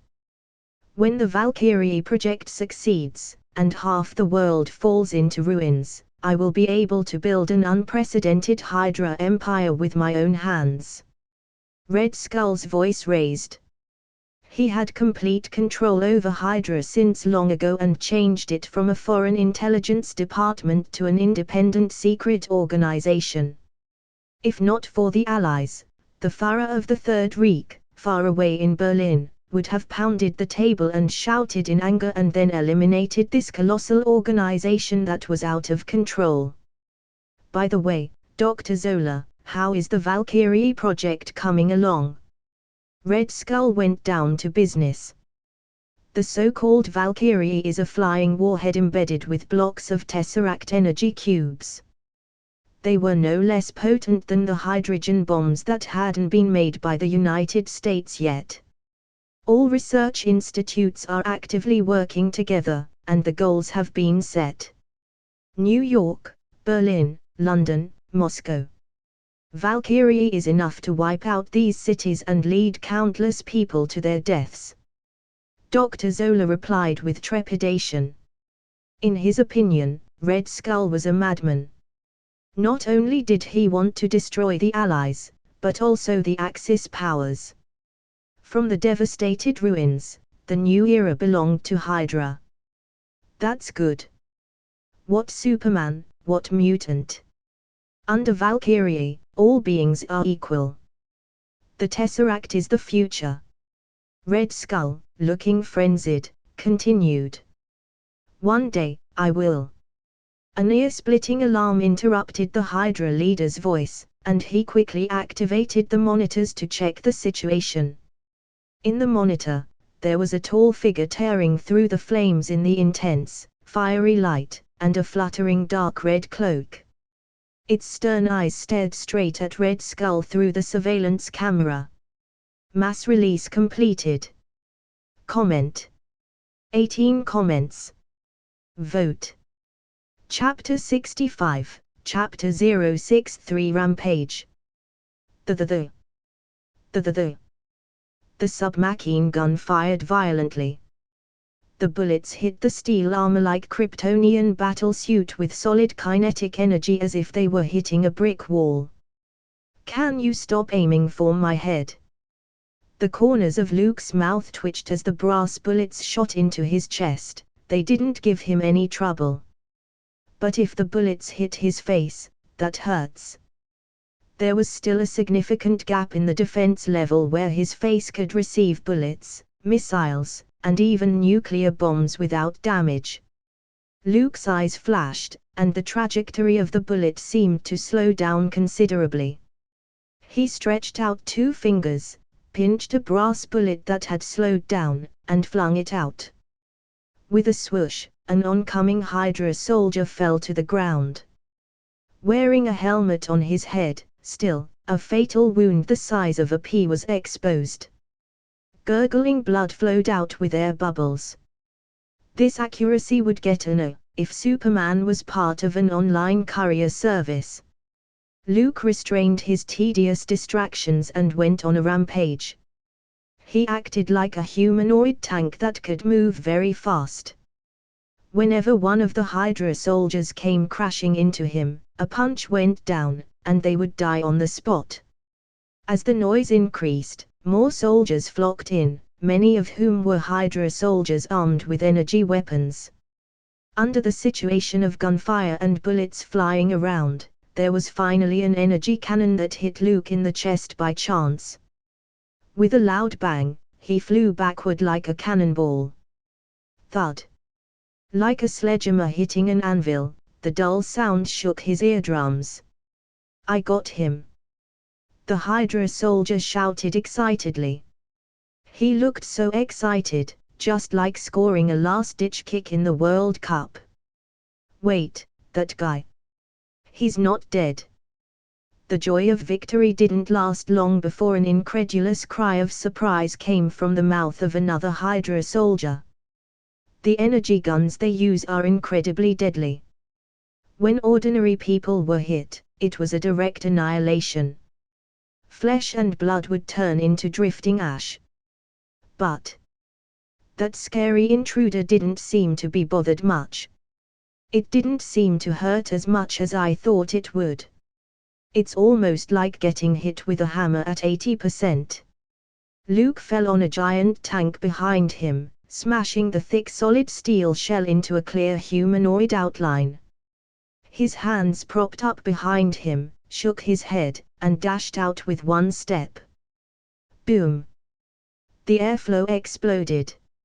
Luke instantly approached the Hydra soldier who shot him, pressing his palm on the other's chest and pushing it gently. He dragged out a residual shadow, trailing like water. That guy bounced hard on the solid ground. Then, with a bang, flesh and blood were abruptly embedded into the solid wall. Like a tomato that stepped on, the liquid splashed everywhere. The internal organs of the human body covered the brick wall, like a highly colorful abstract painting. "We're even." Luke shrugged his shoulders and turned to look at the other Hydra soldiers. The man on the screen was wearing combat clothes similar to steel armor, and his conspicuous dark red cloak looked as if it was stained with blood. One person. Red Skull seemed to feel the gaze cast by the intruder and looked at Dr. Zola with some uncertainty. "Is that Superman from the Allies?" The latter shook his head. The picture on the monitor screen was too blurry for him to identify. Bang, bang, bang. Like a sharp arrow, the blurred figure flew out with such speed that it exceeded the limits of the surveillance camera. The Hydra soldier carrying the energy gun was quickly knocked out like a sandbag standing still. Within a few breaths, the entire garrison had fallen. And it seems that they won't be able to get up again. Erskine has developed a second-generation enhancement serum.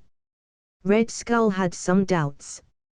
Simply from the combat capabilities, this suspected allied Superman intruder was ultimately better than the super soldiers. At least, Red Skull felt that he could hardly beat so many people at the same time. Moreover, some of the garrisons used submachine guns to fire. The bullets struck the steel armor like battle suit. Surprisingly, there was no reaction.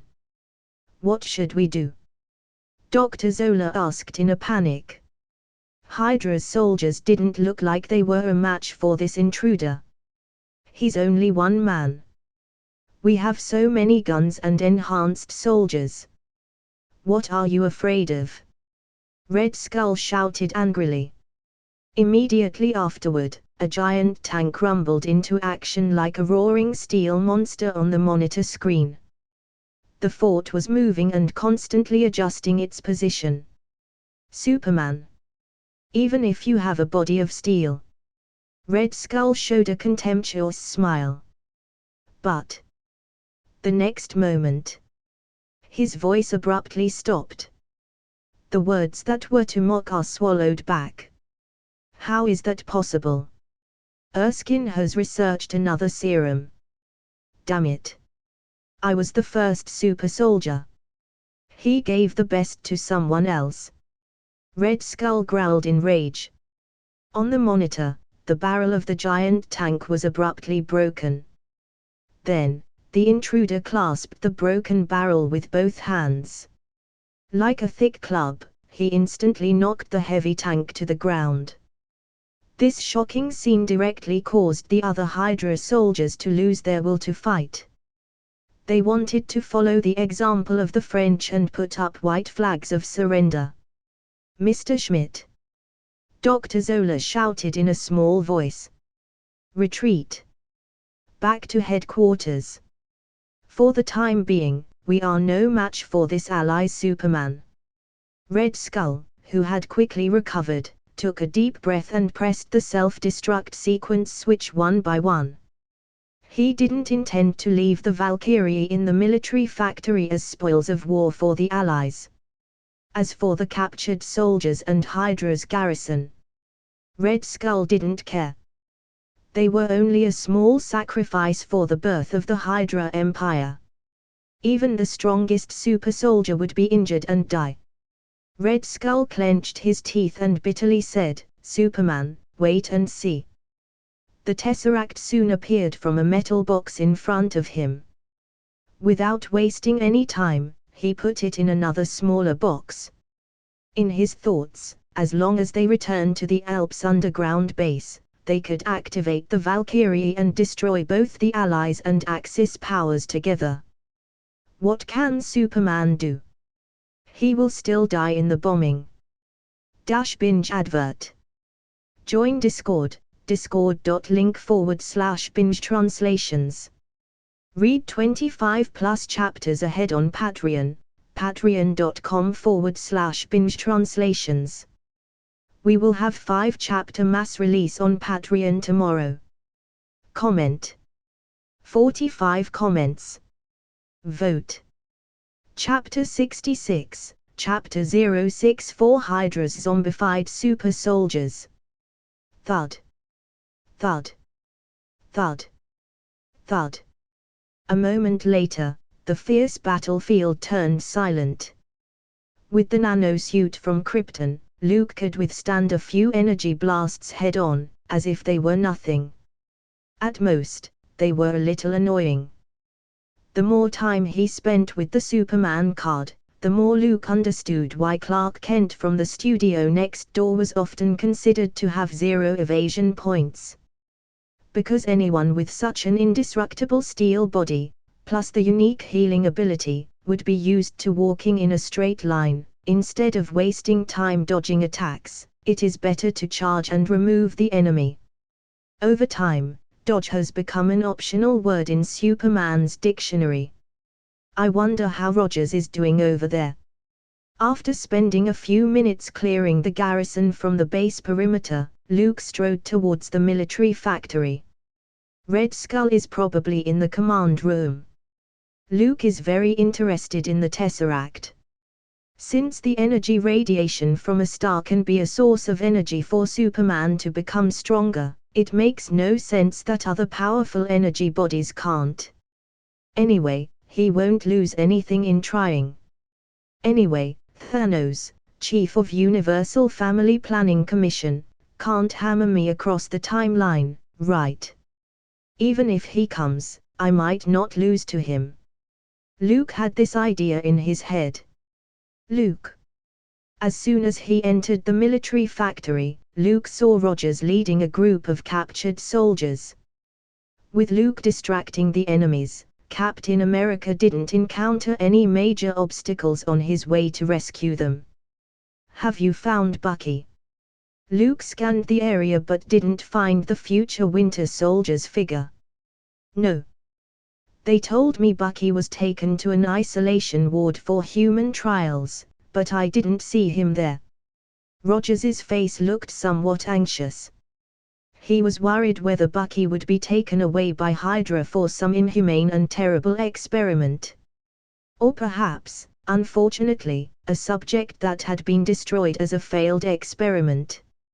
Rogers, who was at the home front, often heard about the inhumane and cruel acts of the Nazis from the mouths of some soldiers. "Steve, you take these people and arm yourself to break out of Hydra's base. I'll keep looking for Bucky, don't worry, he'll be fine." Luke spoke consolingly. It was reasonable to say that Red Skull wouldn't have taken Bucky with him, even if he had escaped. Compared with Dr. Zola, or essential information, an Allied prisoner was worthless. Knock, knock. Luke's words hadn't landed yet, a tremor sounded as if the ground was shaking. The captured soldiers huddled together with fear in their eyes. Someone shouted, "Go! The monsters are coming!" Before they lost the will to fight, 4 sturdy figures more than 2 meters tall occupied everyone's attention. "What's that?" Luke turned his head and expressed doubts. The 4 sturdy figures walked with great strides, like a fierce battle elephant, making a terrifying commotion. Like small giants, these people's size, like water-filled balloons, inflated to over 2 meters tall. They wore German uniforms, black leather jackets clinging to their bodies, and a rather conspicuous Hydra armband on their right arms. Their faces were dry, like dried trees without water, pale and ghastly. They even smelled rotten. With a beast-like roar coming from their throats, it sent a chill down the soldiers' backs and felt it creep down their spines. This wasn't even human. Hydra's enhanced soldiers. A captured soldier trembled and answered. Luke narrowed his eyes. He remembered that last time in Rome, he had disposed of some enhanced soldiers. Just being stimulated by a bloody scene could trigger an agitated state, becoming a senseless, painless killing machine. But these things in front of them looked like zombies. Hydra had a lot of shady technology. It feels like there's a subtle change in the timeline. Whispering to himself, Luke took a step forward and clenched his fist. The powerful and oppressive enhanced soldiers hissed like wild beasts and lunged at him. Such speed! Like a residual shadow. Approaching Luke in the blink of an eye. As a super soldier, Rogers was the first to react, carrying the pathetically thin star-spangled shield and rushing forward. Luke had to say, "Captain America has a soft spot for shields." Clank. Rogers, trying to help Luke and share the burden, used the star-spangled banner shield to advance. But it was split into 2 by an enhanced soldier, with one hand. Flesh and blood of his right arm were as dry as deadwood as if it were cast in steel. It thrust into his throat with heavy force.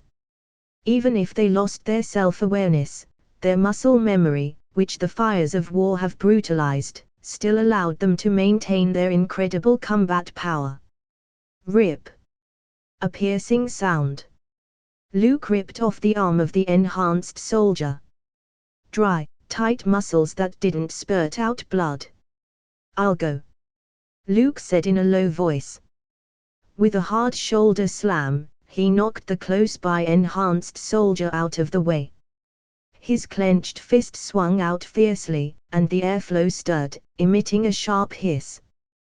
The heavy cannonball-like force slammed into the rigid body of the enhanced soldier. A shocking hole was opened in his chest. Faced with another lunging enhanced soldier, Luke raised his hand and pressed his head. The formidable power of the beast-like creature, confined in the palm of his hand. A knee strike followed, and it knocked the creature to the ground. Then Luke lifted his foot and stepped on it. Boom! The head was like a ruptured watermelon, with red and bloody stuff splattered everywhere. The captured soldiers standing at the back were stunned. They opened their eyes wide and wondered if they saw an illusion. Is he the Superman of the Allies? I've seen it in the papers. Finally, someone recognized Luke. That other guy. He just said he was Captain America. The others looked at Rogers, who was also tall, and wondered, I remember you're a super soldier too, so why aren't you going? Captain America, whose shield was broken and his hands were empty, didn't know how to answer. I am a super soldier too, right? Looking at Luke, who was so strong that he was terrifying, a series of questions emerged in Roger's head. Read 20+ advanced chapters on Patreon. Visit patreon.com/binge-translations. Join Discord, discord.link/binge-translations. Comment. 62 comments. Vote. Chapter 67, Chapter 065 Victory. The next day, noon. Brigadier General Luke Cavill and Captain Steve Rogers disappeared in the 3rd Region behind enemy lines. The reconnaissance team conducted a careful search and found no clues. The radio operator reported the information he received to Colonel Phillips, who was walking back and forth anxiously. The latter was livid and said nothing. Wrinkles on his face huddled together, and his eyes were full of anger. The radio operator standing in front of him was trembling, afraid that he would be affected and become the colonel's anger target. "Keep the search going." Colonel Phillips slapped the table and gritted his teeth. "If Luke can't be found within the next 12 hours, the military will have to put him on the death list. Once this news gets out, it will undoubtedly bring a devastating blow to the Allied forces' morale on the front line." A while ago, still, a war hero and legend who was trying to publicize his deeds suddenly died in the hands of Hydra. How would he explain this? He's afraid that when the time comes, not only will the president be furious, but the Allies will be held accountable. This is terrible. Colonel Phillips sighed heavily. He thought Luke would have a more extended development and a broader future. But who could have imagined that a rising star would fall before it could shine? Even if Luke had achieved the miraculous conquest of Italy, the possibility of surviving in the face of a Hydra base with as many as 600 people, in those giant tanks and energy guns, was still very low. The last reconnaissance plane is back. Carter hurried into the makeshift shelter tent with a stack of blurry black and white photos. Still didn't find anything. At Hydra's base, there was a shocking explosion, and the nearby buildings collapsed, which also caused a mountain fire. Fortunately, it didn't spread. Colonel Phillips was furious at the sight of the female British agent and coldly said, "What's the use of saying this, Agent Carter? We have lost a general. The Allies have lost a hero. If you had notified me in time to inform Allied command and stop Luke's recklessness, maybe none of this would have happened. The military can't do anything about Howard Stark, and he's a famous young New York billionaire and the largest weapons sponsor of the Allied forces. But you're nothing. Agent Carter, I hope you can consider the consequences of what you do in the future, right? You won't have a future. When Allied command learns of this, it will cause trouble for the Strategic Science Reserve, and then we'll all be finished." In the shelter of the camp tent, a storm-like reprimand exploded. Colonel Phillips glared at the female agent in front of him and lowered his voice. "I've said it many times, don't let your personal feelings affect your work. This is the first lesson of being a good agent." "I haven't, sir." Carter bit her lip and shook her head. "Don't worry about denying it. I haven't even said who it is. Luke, Rogers, or Howard Stark, the playboy. Agent Carter, can you tell me who it was that made you lose your mind and risk court-martial to help him?" Colonel Phillips kept sneering, then added, "I told them, women shouldn't be involved in war. Damned Englishmen." Faced with the boss's discriminatory words, Carter breathed deeply, her chest fluctuated but remained silent. Just as Colonel Phillips was about to give Allied command the news, the noise outside reached the camp tent, where the atmosphere seemed to have dropped below the freezing point. Chapter was short because of some big blunder by me. Uploaded 2 extra chapters as an apology. Comment. 44 comments. Vote. Chapter 68, Chapter 066 Return. Just as Colonel Phillips was about to give Allied Command the news, the noise outside reached the camp tent, where the atmosphere seemed to have dropped below the freezing point. Faintly, one could hear the applause and cheers. What happened? Phillips walked out of the tent in exasperation, followed by Carter. At the very front of the camp, the soldiers were standing in two lines. Not far from the tree-lined path, two familiar figures appeared. Luke and Rogers. Superman, and Captain America. A group of captured Allied soldiers followed them. In the distance, giant tanks were coming toward them with a roar. It seemed to be the captured spoils. They're back. The soldiers were in high spirits and looked at the captured soldiers with energy guns in their hands and held their heads high with envious eyes. They look like victors returning from a triumphant battle with pride and vigor. What's going on? Colonel Phillips, who walked out of the tent, asked in surprise. Those captured soldiers not only returned safely but also brought back Hydra's secret weapon. This was a huge victory. The victory belongs to the Strategic Science Reserve. It must be Superman. He led everyone to defeat Hydra and saved those soldiers. A soldier guessed excitedly. Others nodded. The publicity of the Allied countries these days had already made Luke a well-known legendary figure. Everyone who returned to the camp was treated heroically. The eager guys have started to inquire what happened and how the captured soldiers escaped from Hydra. Colonel Phillips, who lost his temper just now, came out to meet this team in person. Of course, he was mainly concerned about Luke's safety. This 20-year-old brigadier general is now a legendary figure in the Allied countries. It is also a typical propaganda model introduced by the military and is the inspiration of today's countless soldiers. If Luke had an accident and died in the front line, it would cause great shock within the Allied forces. Therefore, before he asked to go to the front line, many high-level officials disagreed. Even President Roosevelt, who proposed to let Luke return to the battlefield, wanted the young brigadier to stay in the rear as a propaganda tool to stabilize people's hearts. Luke, who was only interested in building a solid foundation, accumulating qualifications and gaining reputation, would never have accepted this seemingly tempting proposal. Thoroughly defeat Hydra and lead the Allies to absolute victory. As long as it's done, no one could criticize his merits. You've done it again, Luke. Colonel Phillips was thrilled to see Luke's triumphant return. As for Rogers, he was intentionally or unintentionally ignored. After all, the Allies only need one hero.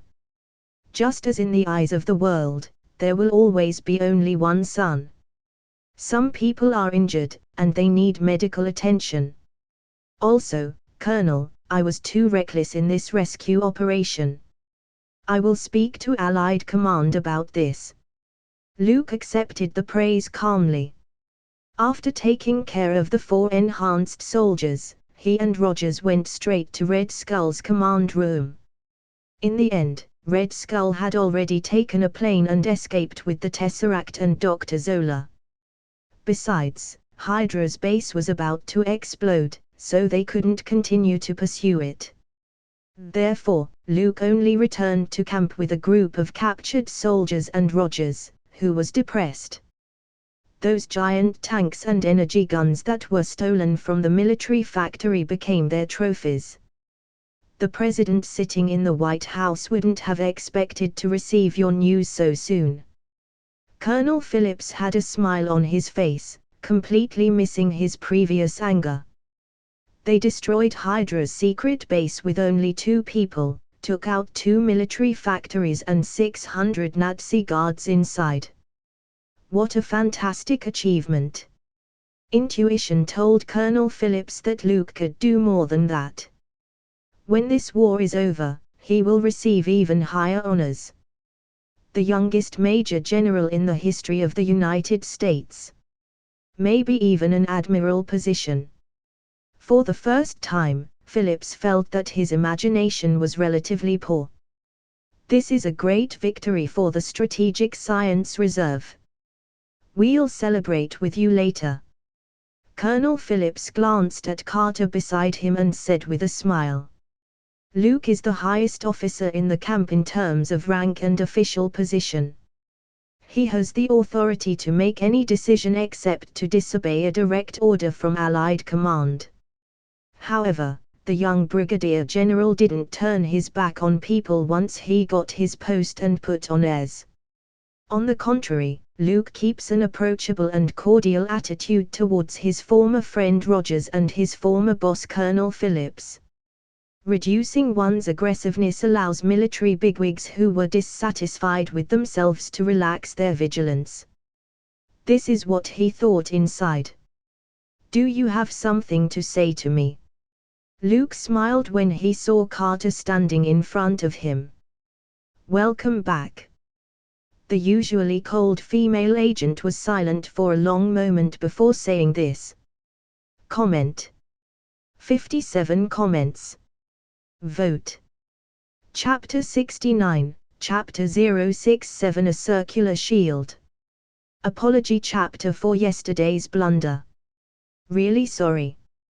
Was so stressed due to URL that I didn't even check what you guys were complaining about and practically argued with almost everyone. Long time no see, Howard. Luke managed to get out of the crowd's adoration and cheers and return to the Strategic Science Reserve's temporary base.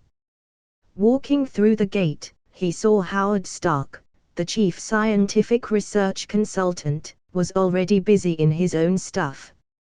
He had multiple roles and multiple identities. He was also the most potent weapons sponsor of the Allied forces and a clever and famous scientist. Not only did he have substantial financial resources, but he also had a strong hands-on ability, and he invented many novel things for the Allies. Many bigwigs in the Defense Department had a good impression of this arms magnate. Such talents naturally wouldn't be overlooked by the Strategic Science Reserve.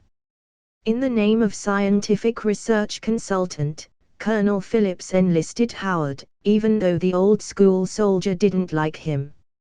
Luke, or do I need to call you Brigadier General, sir? Howard turned to look at him and spoke with a light smile. Congratulations on once again becoming the hero of the Allies. To be honest, I envy you. Just by giving your name, you can make countless women throw themselves at you, and I have to show my car keys, book a seat in a fancy restaurant, and show off my funny and charming side before those pretty girls are willing to sleep with me.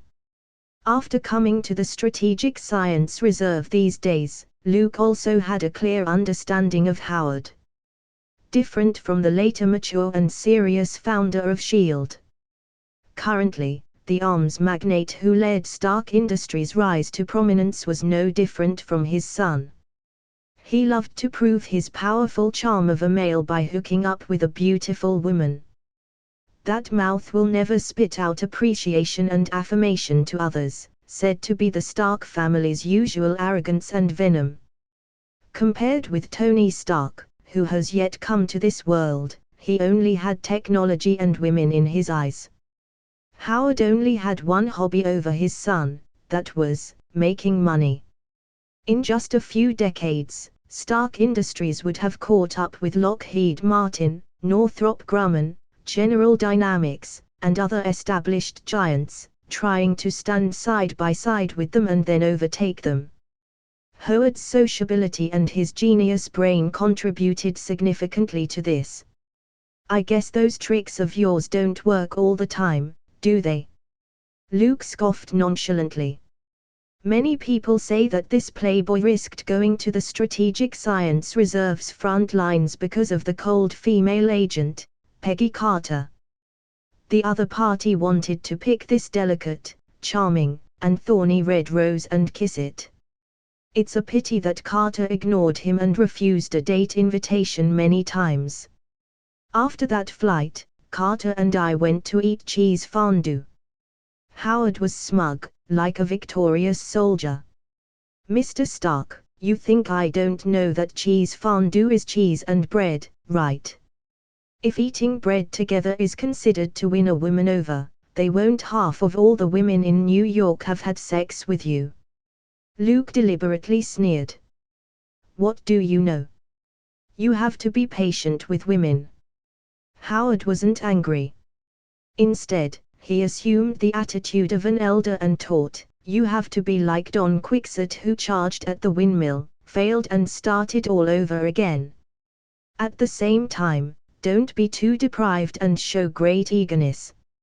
It will make the other party feel that your feelings are too cheap and they wouldn't take you seriously, but be caring and attentive, and appear at any time. If a woman's heart is a solid castle, then I must be the best sieging tactician in the entire world. Since Carter agreed to have dinner with me, it's not long before we get closer. Seeing Howard's unabashed praise of himself, Luke smiled lightly. The other person's appearance was quite similar to his son's.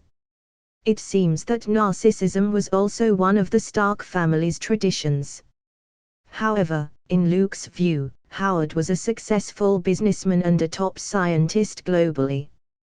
Compared to his son, Iron Man's father was better in all aspects. The first is Tony Stark's high-tech armor, which uses the arc reactor as its core. Howard developed it as early as a century ago, but due to the material conditions and the time's limitations, he couldn't meet the downsizing requirements. Otherwise, no matter how clever Tony is, to design an unprecedented cold fusion energy source by hammering out a suit of armor in a dark and humid cave was a fantasy. His father had already paved the way to become a superhero. Later, Tony, who became Iron Man, was troubled by palladium poisoning, and the new element that solved the problem was first discovered by Howard and left for his son. In other words, his father's brain was ahead of its time. Tony's future success is that Stark Industries provided strong financial backing and solid technical support. More importantly, he inherited the knowledge left by his father. That was the most precious legacy. I've heard that you stole a fighter contract from Lockheed Martin and recently won a contract for a passenger jet that was supposed to go to them, and there's been some discontent from the Defense Department. Luke said casually. Howard, who was busy studying Hydra's energy weapon, looked a little ugly and bitterly said, I told my secretary about this problem. There is fierce competition among peers, which is inevitable. If Lockheed Martin is dissatisfied, let their researchers work hard to keep up with my talented brain. Just now, Howard, who was so charming and imparted tips on how to flirt with girls, turned into a poisonous person in an instant. It's clear that Lockheed Martin, indeed, had placed some considerable pressure on Stark Industries. Why, Brigadier General Sir, are you going to lend a helping hand to help Stark Industries tide over the difficulties? As a wise man, Howard quickly read the other meanings in Luke's words. With all due respect, you may not be able to get involved in this kind of thing. The man at Stark Industries' helm was very discreet, saying that Luke's current position may not be helpful. After all, the military rank on a shoulder patch is one thing, but the actual power you have is another. Unless Luke could sit in Eisenhower's position, maybe he can talk. The future is anybody's guess, isn't it, Howard? Luke surveyed the new weapons belonging to the Strategic Science Reserve and glanced down at a silvery circular shield. Can I have this? Steve's going to love it. Comment.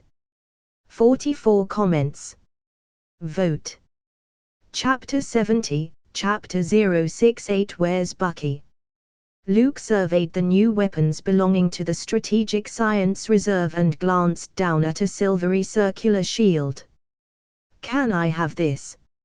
Steve's going to love it." Lost in thought, Howard waved his hand and motioned Luke to take whatever he wanted.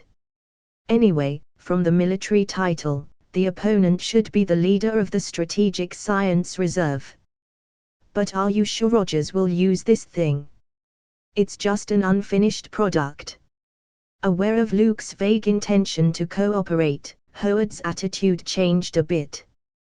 He is a pure businessman, far from having many noble sentiments and good qualities. An arms dealer who expects to make a fortune in war can't take moral conscience seriously. As for patriotism, it's something that will be awakened only after he reached the top of his career. Just like how only successful entrepreneurs would be keen on charity and showing their compassion. "Trust me, Steve is going to love it at first sight. I don't want to see him carrying a trash can lid into battle," Luke said with a smile. Perhaps he was beaten since childhood and often used a trash can lid from the roadside as a weapon, which caused Captain America to prefer fighting with his shield. The shield is made of a special material called vibranium, which has a special ability to absorb kinetic energy and barely transmits heat or kinetic energy. To some extent, it is indestructible. Howard explained. "It's a pity that this material is too rare. There's no way to equip the whole army." Seeing Howard's regretful expression, Luke's eyes flashed. He did know that somewhere there existed a considerable amount of vibranium veins. Wakanda, a seemingly backward but technologically advanced, third-world country that was performing exceedingly poorly, hidden in the mountains of the African continent, few people knew its existence so far. "I have to drop by some time." Luke looked at the shield in his hand, which reflected his young face. As it turned out, Luke was right. When Rogers got the silver round shield, he was like a child who got a beloved toy and kept fiddling with it. It felt convenient. "This is the best gift I've received since we left Brooklyn." Rogers smiled a little, then took the shield in his hand, and made a few iconic gestures. He was still worried about the safety of his friend Bucky, and he was a little depressed. But Luke's arrival made it a lot easier for Rogers. "Luke, what happened to Bucky?" Captain America, with a worried look in his eyes, frowned and asked. He felt that Luke always had a lot of solutions to various problems. "I asked the captured soldiers. They said Bucky was probably moved." Luke, who returned to the barracks, responded. He did get some clues that no one else would pay attention to. For example, in Hydra's secret base, a group of prisoners would be transferred every few weeks. Almost 200 people of the 107th Infantry Regiment were kept in the military factories as free labor. But in the end, only about 120 soldiers managed to escape with Luke and Rogers. Excluding those who died of overwork and casualties, there were still about 15 people unaccounted for. They had the same experience as Bucky. They were all taken to the isolation ward of the military factory and never came out again. Moreover, when a British soldier worked as a laborer in a factory, he heard Dr. Zola mention the name Baron Strucker. Coincidentally, Luke knew what it stood for. Therefore, he concluded that Bucky was probably moved to another place by Hydra. "I hope so. Bucky doesn't know yet. I'm already on the front line." This was going to be a planned surprise. Rogers bowed their heads and said so. He always wanted to tell Bucky the good news in person and enjoy the look of surprise on his friend's face. Before Luke appeared, only Bucky accompanied him, and the two of them were very close. "Don't think about these unsolvable problems. Make good preparations. Colonel Phillips will hold a celebration party in the evening. When the time comes, there will undoubtedly be a lot of girls asking you to dance." Luke changed the subject and deliberately joked, "I heard you were hugging a civilian this afternoon, an enthusiastic girl, who wanted to thank you for the families of the captured soldiers." Rogers turned red, coughed twice, and spoke in embarrassment, "It was an accident. I don't have much experience, and she just hugged me. Luke, you know, I never knew how to refuse others." After listening to Captain America's tongue-tied pale defense, Luke smiled and continued to make fun of it. "That's true, who would refuse a beautiful girl who offered a kiss? By the way, Steve, don't tell me it was your first kiss. How is that possible?" Rogers blushed, the veins stood out on his forehead, and he argued, "Me and Janice, and Amy." "But Bucky said, that was when you were 8 or 9 years old. Does playing house with girls count?" Looking at Captain America's trying very hard to understand his own emotional experience, Luke laughed. The camp was filled with a pleasant atmosphere. When Rogers was in a good mood, he left the barracks to prepare the party's clothes. Luke, who was sitting alone in the same place, seemed to be thinking about something. He was thinking about Baron Straker mentioned by Dr. Zola. The opponent's real name is Wolfgang von Strucker. Born in Bavaria, Germany, he was a member of the Führer's inner circle and Baron Zemo, who was well known in the Nazi Party. Unlike Red Skull's ambition, Strucker still had deep feelings for the Third Reich and was bent on defeating the Allies and helping the Axis countries win the war. It's worth mentioning that although Baron Strucker is the top leader of Hydra, he isn't in the same camp as Red Skull. He has his own research institute and technological strength and has created a virus weapon called Death Spores, which has harvested many lives from the Allied countries. If one thinks about it, the Allies were miserable, being crushed to the ground by the Axis powers' various shady tech and science. Luke thought silently. No wonder a German major shouted the slogan "German technology is the best in the world." Comment. 54 comments. Vote. Chapter 71, Chapter 069 Captain America, are you prepared to give up your virginity tonight? After a quick cleaning and a change into a new uniform, Luke and Rogers walked into a pub in a nearby town. As the noise poured in, the air was filled with the scent of malt and the pale blue haze of burning low-quality tobacco. Those captured soldiers who escaped by luck and returned successfully drank cups of hard liquor or gathered together to play cards and arm wrestle. Some people were even ready to have a wrestling match on the spur of the moment. From time to time, there was a burst of laughter from the soldiers who filled the pub. The buzzing sound made the ceiling overhead shake slightly, and the light bulbs hanging from it swayed. "Our heroes are here." Dum Dum Duggan, who was sitting at the bar, caught a glimpse of Luke standing at the door and immediately shouted. He tapped his glass against the bar table like a rhythmic drumbeat, drawing everyone's attention. The soldiers spontaneously stopped everything else, and everyone stood up and applauded. The whole pub looked like it was about to topple over. Those adoring gazes and grateful glances turned into a round of applause for Luke. This is the respect for a war hero. They're so enthusiastic. Applause and cheers lasted for 2 minutes. Rogers sat down beside his friend and handed a glass of whiskey on the rocks. "Have you chosen your partner for the dance?" Luke picked up his glass and poured the cold hot liquid into his throat, giving him a rush of relief. "Why don't I know that?" Rogers opened his eyes wide. He hadn't heard that there was a dance at the celebration. Captain America still thought that Luke was joking in the barracks and that it was a little too much to hold a party before the war was won. "Howard told me. He has already chosen his target for tonight. Luke smiled and tapped Rogers on the shoulder and said, "That's the lucky one who took Captain America's first kiss. She looks good, with beautiful blonde hair.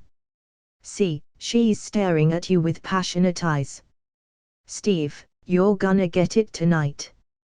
His best friend's teasing made Rogers feel annoyed. After all, in America's culture, a 20-year-old boy with no emotional experience is a bit unjustifiable, comparable to a pure white sheet. Not everyone is like Howard Stark. Rogers lowered his voice and raised his glass to hide his embarrassed expression. "All right, no more jokes." Luke cleared his throat and looked severe. Then, it wasn't long before he leaned his head and asked with a smile, "So, Captain America, are you prepared to give up your virginity tonight?" Poof. Rogers, who was drinking, spit out his mouth full of whiskey. The sudden noise caused the bar crowd to burst into laughter. "Sorry. I'm sorry, I didn't mean to." Rogers is scrambling around, explaining to the innocent bartender while glaring at Luke. However, the latter had already slipped away and disappeared up the stairs to the pub's second floor.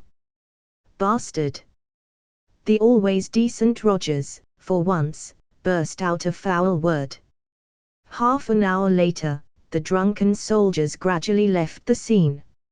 Everyone who heard the news of the dance ran to the second floor early. The desks and chairs had been emptied, and a vast space had been drawn.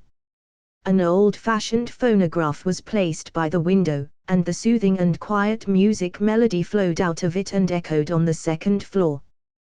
The soldiers, with impure purposes, looked at the women in the room with subtle and implicit eyes. Some of them were unmarried field nurses, some were young girls carefully selected by the local mayor, and some were civilian staff of the Strategic Science Reserve. They were like delicate flowers, in the beautiful stage of budding, waiting for someone to pick them. "General, I've always wondered." Duggan, nicknamed Dum Dum, touched his beard and asked, "These guys ultimately aim to get women into bed and aren't interested in dancing at all. Then why don't they just say what they want, so they could save time, skip to the crucial step, and spend more time on what they want?" "Duggan, tell me, when you proposed to your wife, did you put a gun to her head? Otherwise, why could she promise to marry you?" Luke joked and handed the glass to his partner. Later, the young brigadier general of the Allied forces solemnly explained, "Human beings are very complex animals. In social situations, men try their best to show their humor to attract women's interest and lay the foundation for further in-depth communication. Women also know what men are doing, but they enjoy it and call it affection. But in reality, it is just dopamine secretion in the brain so that both parties produce the mating impulse.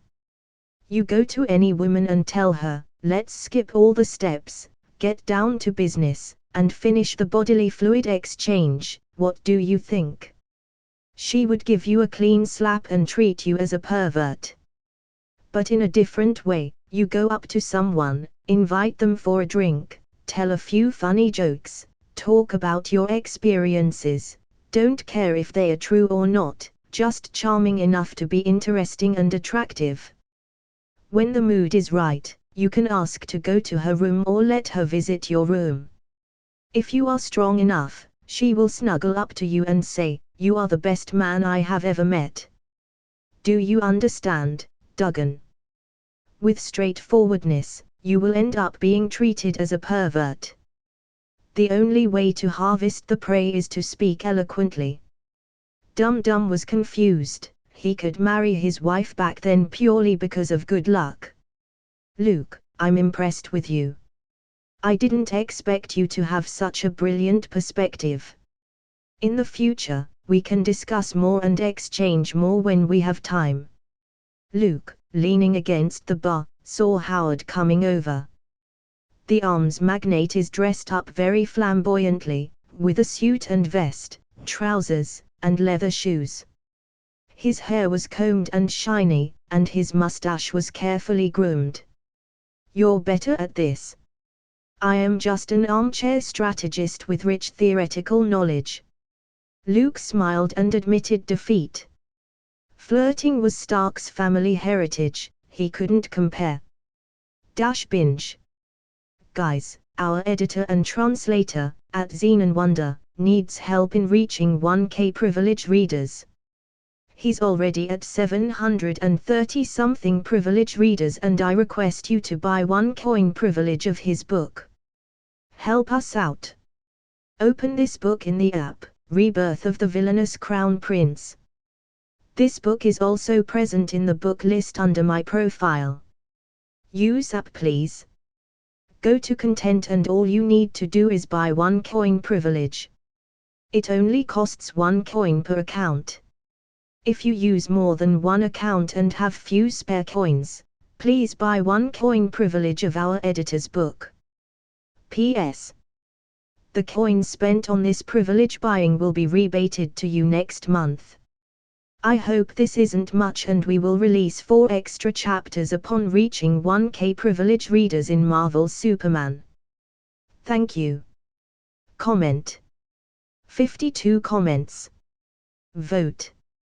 Chapter 72, Chapter 070. The chat. "You're better at this. I am just an armchair strategist with rich theoretical knowledge." Luke smiled and admitted defeat. Flirting is Stark's family heritage, he can't compare. Howard nodded modestly and accepted the compliment of the young brigadier general generously. It has been proven that one of the best ways for men to get closer to each other is to talk about women. Dum-Dum, who has always been prejudiced against rich people, was already talking and drinking with Howard in 20 minutes. The former is interested in the anecdotes about this playboy hooking up with a Hollywood starlet, while the latter lacked comic relief. The two of them hit it off immediately and had a great conversation. "Steve, come and listen to Howard's field lesson." Luke saw Captain America walking up the stairs and waved. Rogers has always had a good personality. After receiving a glass of whiskey, he put Luke's previous teasing behind him. 4 people leaned against the bar, drinking and watching the young men and women singing and dancing. "Howard, why aren't you dancing?" Luke had some doubts. Howard, a flirt by nature, was willing to be a bachelor instead of having fun. This is quite rare. The real professionals are always the last to make an appearance. Howard touched his mustache and smiled faintly. A few minutes later, he saw Carter, in a red dress with beautiful curves, ascending to the 2nd floor. He raised his hand to straighten the knot of his tie, picked up a cup of gin, smiled, and walked past with pride. I bet he would only last for 2 minutes at most. Luke opened the betting pool. 5 minutes. 8 minutes. Dum-Dum and Rogers said, respectively. After Howard's advice, they both agreed that the other was a veteran of the trade. 3 cups of gin. Within a minute of Luke placing his bet, Howard was back at the bar with his head down. Drink. 6 cups of gin were lined up. Dum-Dum and Rogers were drinking wildly. "ITH, thought you were a real pro." Dum-Dum, who was tongue-tied and unable to speak clearly, looked at Howard, who failed in inviting her, with a look of contempt. The latter grunted twice but had no words to say. "At least I dare to charge at the iceberg while you're hiding on the sidelines." Howard, who really couldn't find a reason, could only save face in this way. "Steve, you give it a try." Luke encouraged Captain America, but fortunately, the other party never got drunk, stayed sober, and shook his head to refuse. Even Howard, who claimed to have wandered among the flowers for so many years and never lost, suffered a defeat. You can imagine the fate of a rookie like him. Duggan. This guy is down for the count. When Luke turned his head, Dum Dum was already lying on the bar table, fast asleep. Goodbye, everyone. I'm going to find a young girl with a big heart and bury my head in her chest to soothe my fragile little heart. Howard, a veteran of the trade, quickly emerged from the shadow of defeat, looking across the table at the busty girl opposite, waiting for an invitation. Long brown hair, beautiful face, delicate and lovely. Especially big-hearted, making people unable to move their eyes. Rogers. Watching Howard go away, Luke turned to Captain America. In the end, the blonde girl who took Rogers' first kiss came up to him enthusiastically. So, I'm the only one left. After leaving an apologetic look, Rogers was dragged onto the dance floor by the blonde girl, leaving Luke alone at the bar, drinking alone but still not drunk. The night outside was getting darker and darker, but the pub's second floor was getting livelier and livelier. Don't you like dancing, General Cavill? The cold voice rang in Luke's ear. He put down his glass and smiled. That's not true. I didn't find a suitable partner, so I had to stay here alone. General Cavill, you seem to be a little confused as to why none of the women who are usually so enthusiastic about you, didn't one come and invite you to dance? Carter, dressed in a red dress and glowing, picked up Luke's unfinished drink from the bar and drank it all. Miss Carter, do you know why? Luke asked in a light-hearted tone. I told them you already had a scheduled partner. Carter's words rang true, but the delicate beads of sweat coming from the tip of her nose, the vigorous beating of her heart, and the rich pheromone scent betrayed her. I thought Miss Carter would hate people like me, just like you refused Howard. A flirtatious and loose person shouldn't be the type of person you would like. Luke took a step forward and said with a small smile at the corner of his mouth, or do you see through my ostentatious surface and understand that I have a stable and profound inner substance? I just like challenging tasks and love adventure. Carter answered in a nonchalant tone. Binge. Guys, our editor and translator, at Xenon Wonder, needs help in reaching 1K privilege readers. He's already at 790-something privilege readers and I request you to buy 1 coin privilege of his book. Help us out. Open this book in the app, Rebirth of the Villainous Crown Prince. This book is also present in the book list under my profile. Use app please. Go to content and all you need to do is buy 1 coin privilege. It only costs 1 coin per account. If you use more than 1 account and have few spare coins, please buy 1 coin privilege of our editor's book. P.S. The coins spent on this privilege buying will be rebated to you next month. I hope this isn't much and we will release 4 extra chapters upon reaching 1K privilege readers in Marvel's Superman. Thank you. Comment. 53 comments. Vote. Chapter 73, Chapter 071 I will leave saving the world to you. Extra chapter for our fellow readers, I_do_it_cause_I_can. Wishing for his speedy recovery, brother just had serious surgery on his left foot yesterday. Take care, mate. P.S.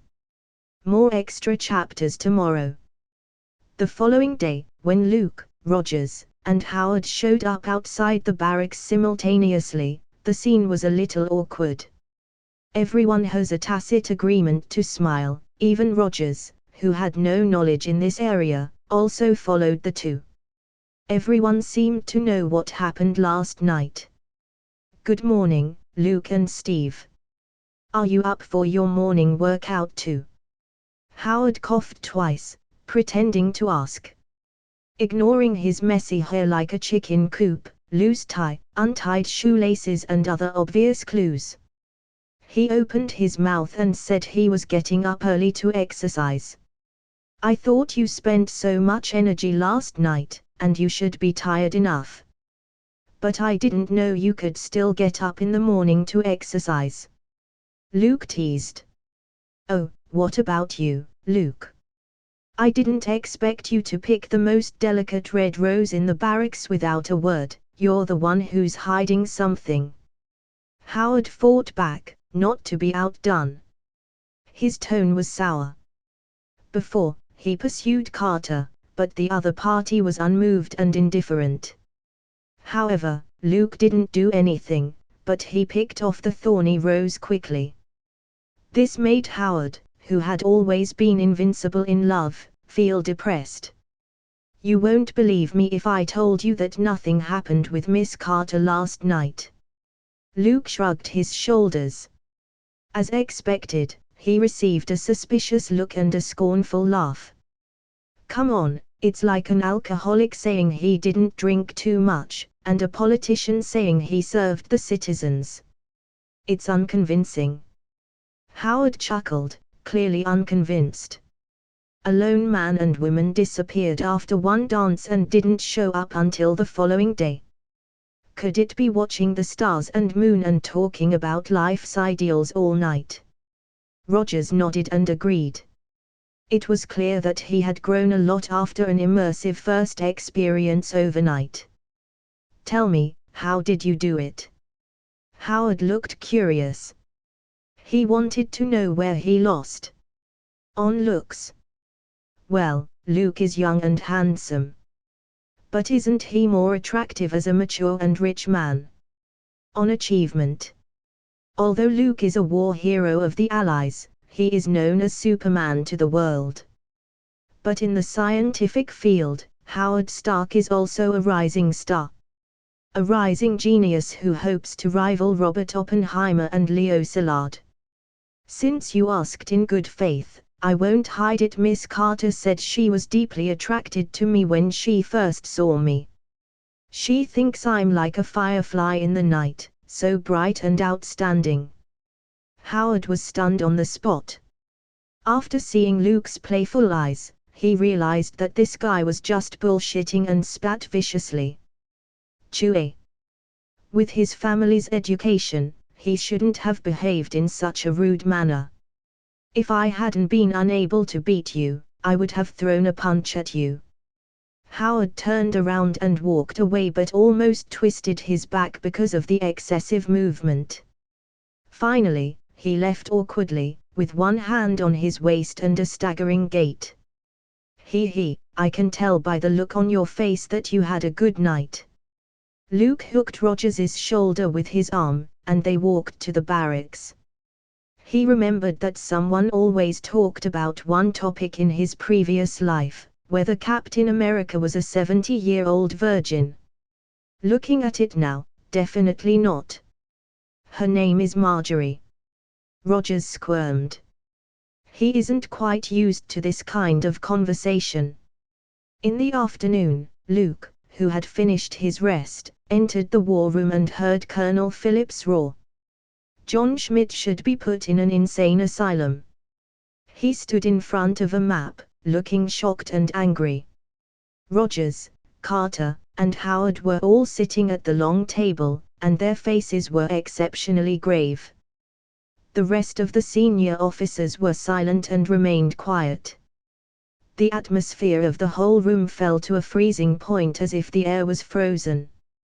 What's the matter? Luke asked, frowning. When the angry Colonel Phillips saw him, his tone slowed down and patiently explained, Red Skull wants to destroy half of the world. Starting with New York, and even Berlin in the Axis. We must stop him. Colonel Phillips's finger jabbed hard at the red dot on the map. These were some of the Allied and Axis powers' most important cities, including New York, London, and even Berlin. The hearts of the people who were present sank, and these were densely populated and prosperous metropolises. Once Hydra's plan was successfully implemented, the casualties would be incalculable. The Strategic Science Reserve found this information from Hydra Base's command room, a map and detailed information about Red Skull's plans. When they fled, they had no time to destroy or take them away. It was seen by Rogers, who was searching for his friend Bucky and remembered it in his head. Schmidt is studying mysterious force beyond our understanding. If we let him cross the Atlantic Ocean, he could destroy the whole East Coast in an hour. Howard's affirmative tone made the atmosphere in the war room turn even more depressing. As the Strategic Science Reserve chief scientist, he specially studied the blue energy block that Captain America stashed in his pocket at the military factory. It was powerful and impressive. That was the conclusion Howard came to. He just extracted a tiny particle from it, prepared to analyze it, and nearly killed himself. Luke. In a time of crisis, Colonel Phillips ignored his superior and subordinate titles.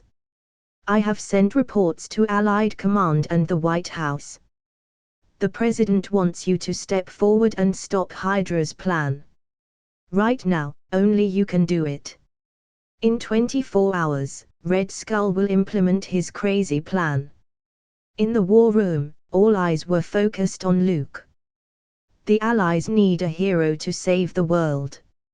And he was the most suitable candidate. The young Brigadier General had created one miracle after another. Capture Rome, Italy, assist the Allied forces to land in Sicily, destroy Hydra's secret base, and rescue the captured soldiers. All kinds of legendary and marvelous deeds were enough to prove Luke's strength. He was known as Superman and savior of the Allies, not without reason. Steve, you must know where Hydra's headquarters is, right? Luke's calm face showed a faint smile. There is an underground base in the Alps. That's where Hydra's headquarters is located. Rogers answered with absolute certainty. Would you like to go with me to destroy it and stop Red Skull's evil plan? After hearing the answer, Luke showed a calm smile. This calm attitude infected the people in the room. I will obey your instructions unconditionally, Commander. Rogers held his head high, without fear in his eyes. In his view, the operation was bound to be dangerous. But as Luke's friend and soldier of the Allies, he naturally had a duty to participate. Brigadier General Sir, take me with you. With Dum Dum Dugan's initiative, members of the Howling Commandos echoed in succession. They received honors and applause from Luke's wise leadership. The Howling Commandos admired and respected this young commander from the bottom of their hearts. That's good. You all have 2 hours to tidy up your equipment, and then we'll set off. Luke didn't say much. The impassioned speech was unnecessary, and the final victory was the key. After receiving the reply, everyone in the war room dispersed. Carter stood up, her fingers unconsciously swiping across the table. She originally wanted to say something, but her lips only pursed twice, and she left without saying a word. Luke grimaced. There was no happy ending in being a gentleman. Comment. 56 comments. Vote. Chapter 74, Chapter 072 Ambitious Dreams. The snowy Alps and the whistling cold winds were like whips that beat down on everyone.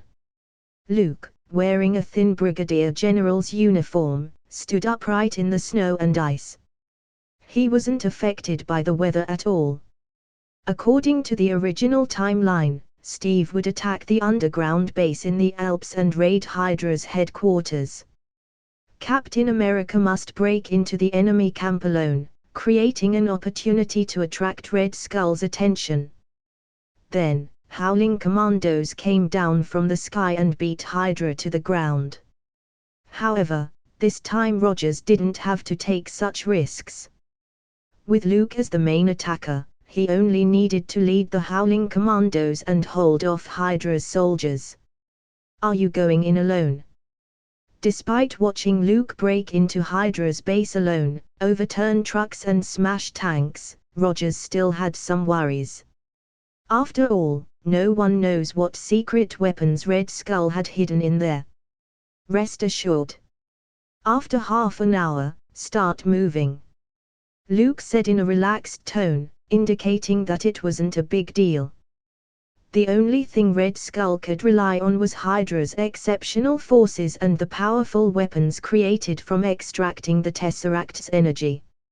His combat power seemed 50-50 against Rogers, considering that Captain America could easily go against Iron Man, Thor, and even Thanos. To be able to fight with Rogers at 50-50 is probably a compliment for Red Skull. "Luke, do you think Bucky will be in this base?" Rogers put down the binoculars in his hand, and he was still thinking about his long-lost friend, who went missing. "I don't know. According to my information, Bucky might be transferred to another Hydra research facility in Germany." Luke had no time to search for Baron Strucker's whereabouts. He could only hope that the next time he sees Bucky, he hadn't already become the emotionless assassin. Various countries are studying programs like the Super Soldier program. Germany's Aryan Superman, the Soviet Union's Winter Soldier, and the British also have legends of strange and mysterious things like wizards, werewolves, and vampires. In short, it was a crazy time. People worshipped supernatural power and regarded powerful creatures as gods. "I can already feel the butterfly's wings starting to flap," Luke thought silently. As he became increasingly involved in the plot, the original timeline was gradually shifting. A numinous intuition reminded him that there would be even more unpredictable things happening in the future. 30 minutes passed quickly. Luke converged his thoughts and looked at the snowy mountains. The secret Hydra headquarters is hidden deep in the canyon. At the same time, the Alps, Hydra headquarters. Red Skull is giving his final speech to his loyal and passionate followers before ruling the world. He wore a black leather outfit that showed off his skinless red head without hiding it. In the past, Red Skull needed to disguise himself with a mask as an average person to avoid those strange eyes that were either frightened or unaccepting. But it isn't necessary now. He is about to sit on the throne as the ruler of the world. And an unprecedented empire will be born.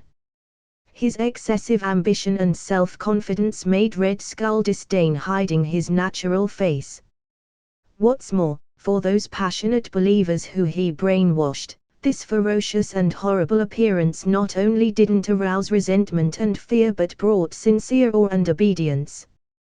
The Hydra will win this war. Valkyrie will cast down the wrath of the gods and burn all those who defy us to ashes. Behind Red Skull is a new type of aircraft with the Valkyrie warhead. In another 2 hours, the Axis powers will launch counter-attacks against the Allies at his suggestion. He had already prepared a group of faithful believers who would give their lives for Hydra. When the time comes, they will fly the plane and drop Valkyrie on the targeted cities and end the war once and for all. If one plane is shot down, hundreds more will retaliate with the greatest fury. Red Skull raised his glass, and his voice was strong and clear. If they cut off one head, 2 more shall take its place. Hail Hydra! Hail Hydra! The many fanatics dressed in uniform below shouted with their hands raised flat in the air. At this moment, Red Skull felt extremely satisfied and confident inside. He considered himself the chosen one, a better leader than the Pharaoh who led the Third Reich to sound the drums of war and defeat. I will rule this world. The Hydra Empire will rise. Red Skull had the same dream as every ambitious person. Rumble. A loud explosion came, and a sharp alarm sounded, alarming the whole base. This Hydra leader's fantastic fantasy came to an abrupt end. What happened? Red Skull asked angrily. If there was any bad news, couldn't they wait for 2 hours to tell him? He needed to destroy the Axis and the Allies and build a new world from the ashes. Red Skull was very dissatisfied, being forcefully pulled out from his beautiful dream of ruling the world. The Crimson Head looked especially gruesome. That Allied Superman again. He's coming in. A Hydra soldier replied in a panic. What a bunch of trash. Damn Erskine. Red Skull spoke in a somber tone and let out a low curse. As early as in the secret base in Kleinberg, he had seen the horror of the Allied Superman. Invincible and powerful, it was an enhanced version of the Super Soldier. Even if they sent the only 4 enhanced soldiers they had on hand right now, they could only block him for a few extra minutes. I should have joined hands with Sebastian Shaw. Red Skull thought with some regret. If it weren't for fear of Sebastian Shaw snatching the Tesseract, he would indeed have an alliance with those mutants. After all, they all belong to the same Axis camp, and the Superman of the Allies was the real enemy that required unanimity to fight against. Unfortunately, the leader of the Hellfire Club was also ambitious and challenging to control. The other side may not submit to Hydra's leadership, let alone willingly serve as a weapon in Red Skull's hands. Go out and meet the enemy.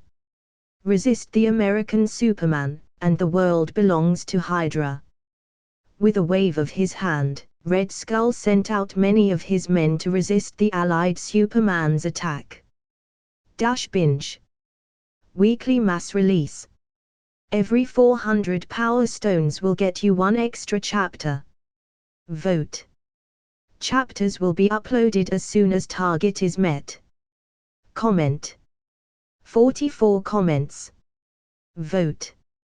Chapter 75, Chapter 073 We Are Different.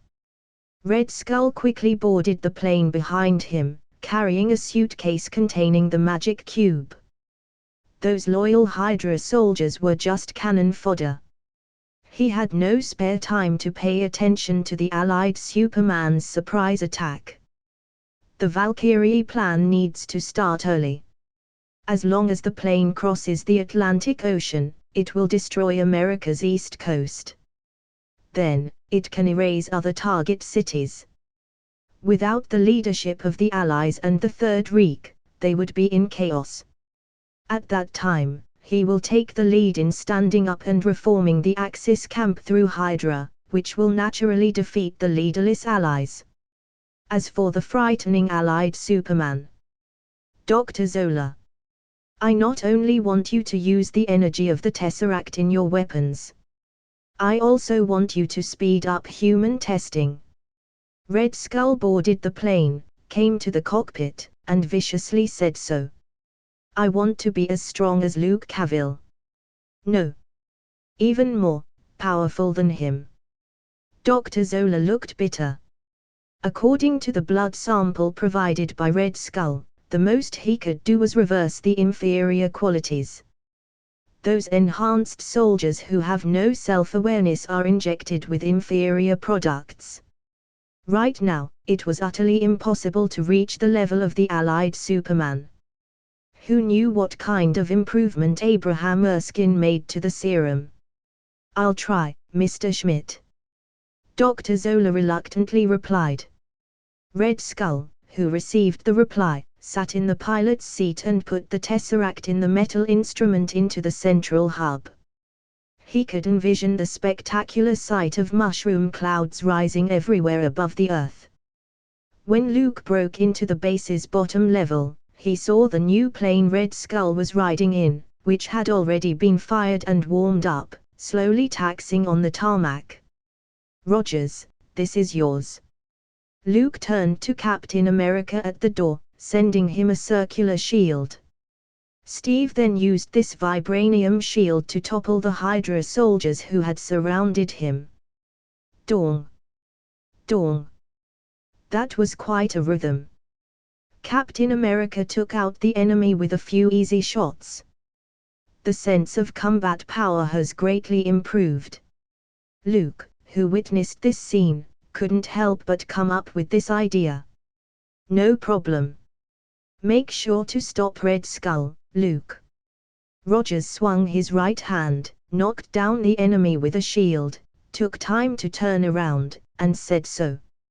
Immediately afterward, he threw the vibranium shield with incredible defensive power.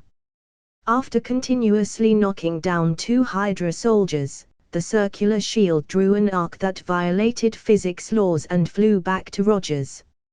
Sure enough, Captain America with his shield is essential. Luke smiled, took a deep breath, and ran towards the airplane, which was speeding up. His legs' muscles were strong, propelling his body like a sharp arrow. Those Hydra soldiers who tried to stop them were overestimating themselves. They were either thrown out or thrown to the ground.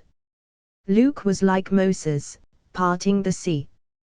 With his steel-like body, Luke abruptly cut a path. Colonel Phillips, who led the Allied forces to the bottom, watched the running figure and couldn't help thinking, Erskine's serum has created a super soldier beyond imagination, and... He glanced at Rogers waving his shield and continued, a regular super soldier. As super soldiers, why are there so many differences between them? Carter, next to him, couldn't help but wonder. She read Dr. Erskine's experimental report found that the injected serum's concentration and dose were the same. But in the end, the results were very different. Maybe it was a little wrong to say this. It would hurt Rogers' self-esteem. However, the combat power demonstrated by both sides was indeed true. How could I understand those science-y things? But it may be related to Rogers' physical quality. He used to be a weak little man, but now he has grown into a big man. Colonel Phillips gave a clear-cut analysis and said so with certainty. Carter was speechless and could only gently stand on tiptoe, gazing with complicated eyes at the sturdy figure that was gradually blurring. Red Skull's plane was about to leave the ground as it raced along the tarmac. Luke followed closely behind him. The strong wind caused by the propeller blew the straight military uniform tightly to his body. With a long jump. Wear the suit. The Kryptonian suit, like steel armor, covered his whole body, and the propeller rotating at high speed hit the surface, making a harsh noise of metal colliding. Shit, I almost got disfigured. Luke touched the small cut on his face and climbed the pulley that the plane was retracting with both hands. Entering the interior, he saw the names of different cities printed on Valkyrie missiles. There's New York, Chicago, and so on. Side quests, the arrival of a new era, the destruction of Hydra. Requirements, defeat Red Skull. Reward, Green Lantern Corps disc, disposable power ring substitute.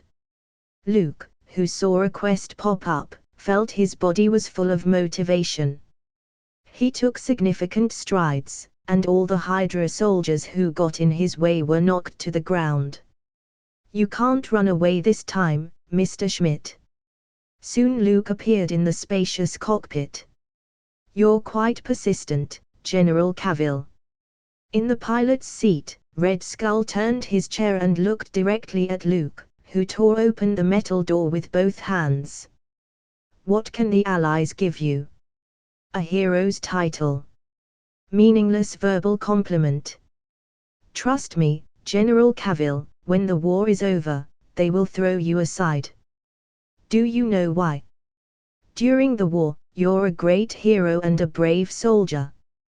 But without enemies, those politicians will start to be wary of you and afraid of you. What if one day, Superman, with his body of steel, wanted to be a dictator and tyrant. They can't help but have this idea in their heads. Once the seeds of fear take root, they will thrive. That's the advice of a man who's been there before, General Cavill. Unbearable, Luke curled his lips and whispered, Mr. Schmidt, are you going to persuade me to join the Axis powers? Isn't it a little late? No, no, no, General Cavill. This is from the bottom of my heart. You and I are super soldiers. We are different from normal people so that we can see the road ahead very clearly. Red Skull stepped out of the seat.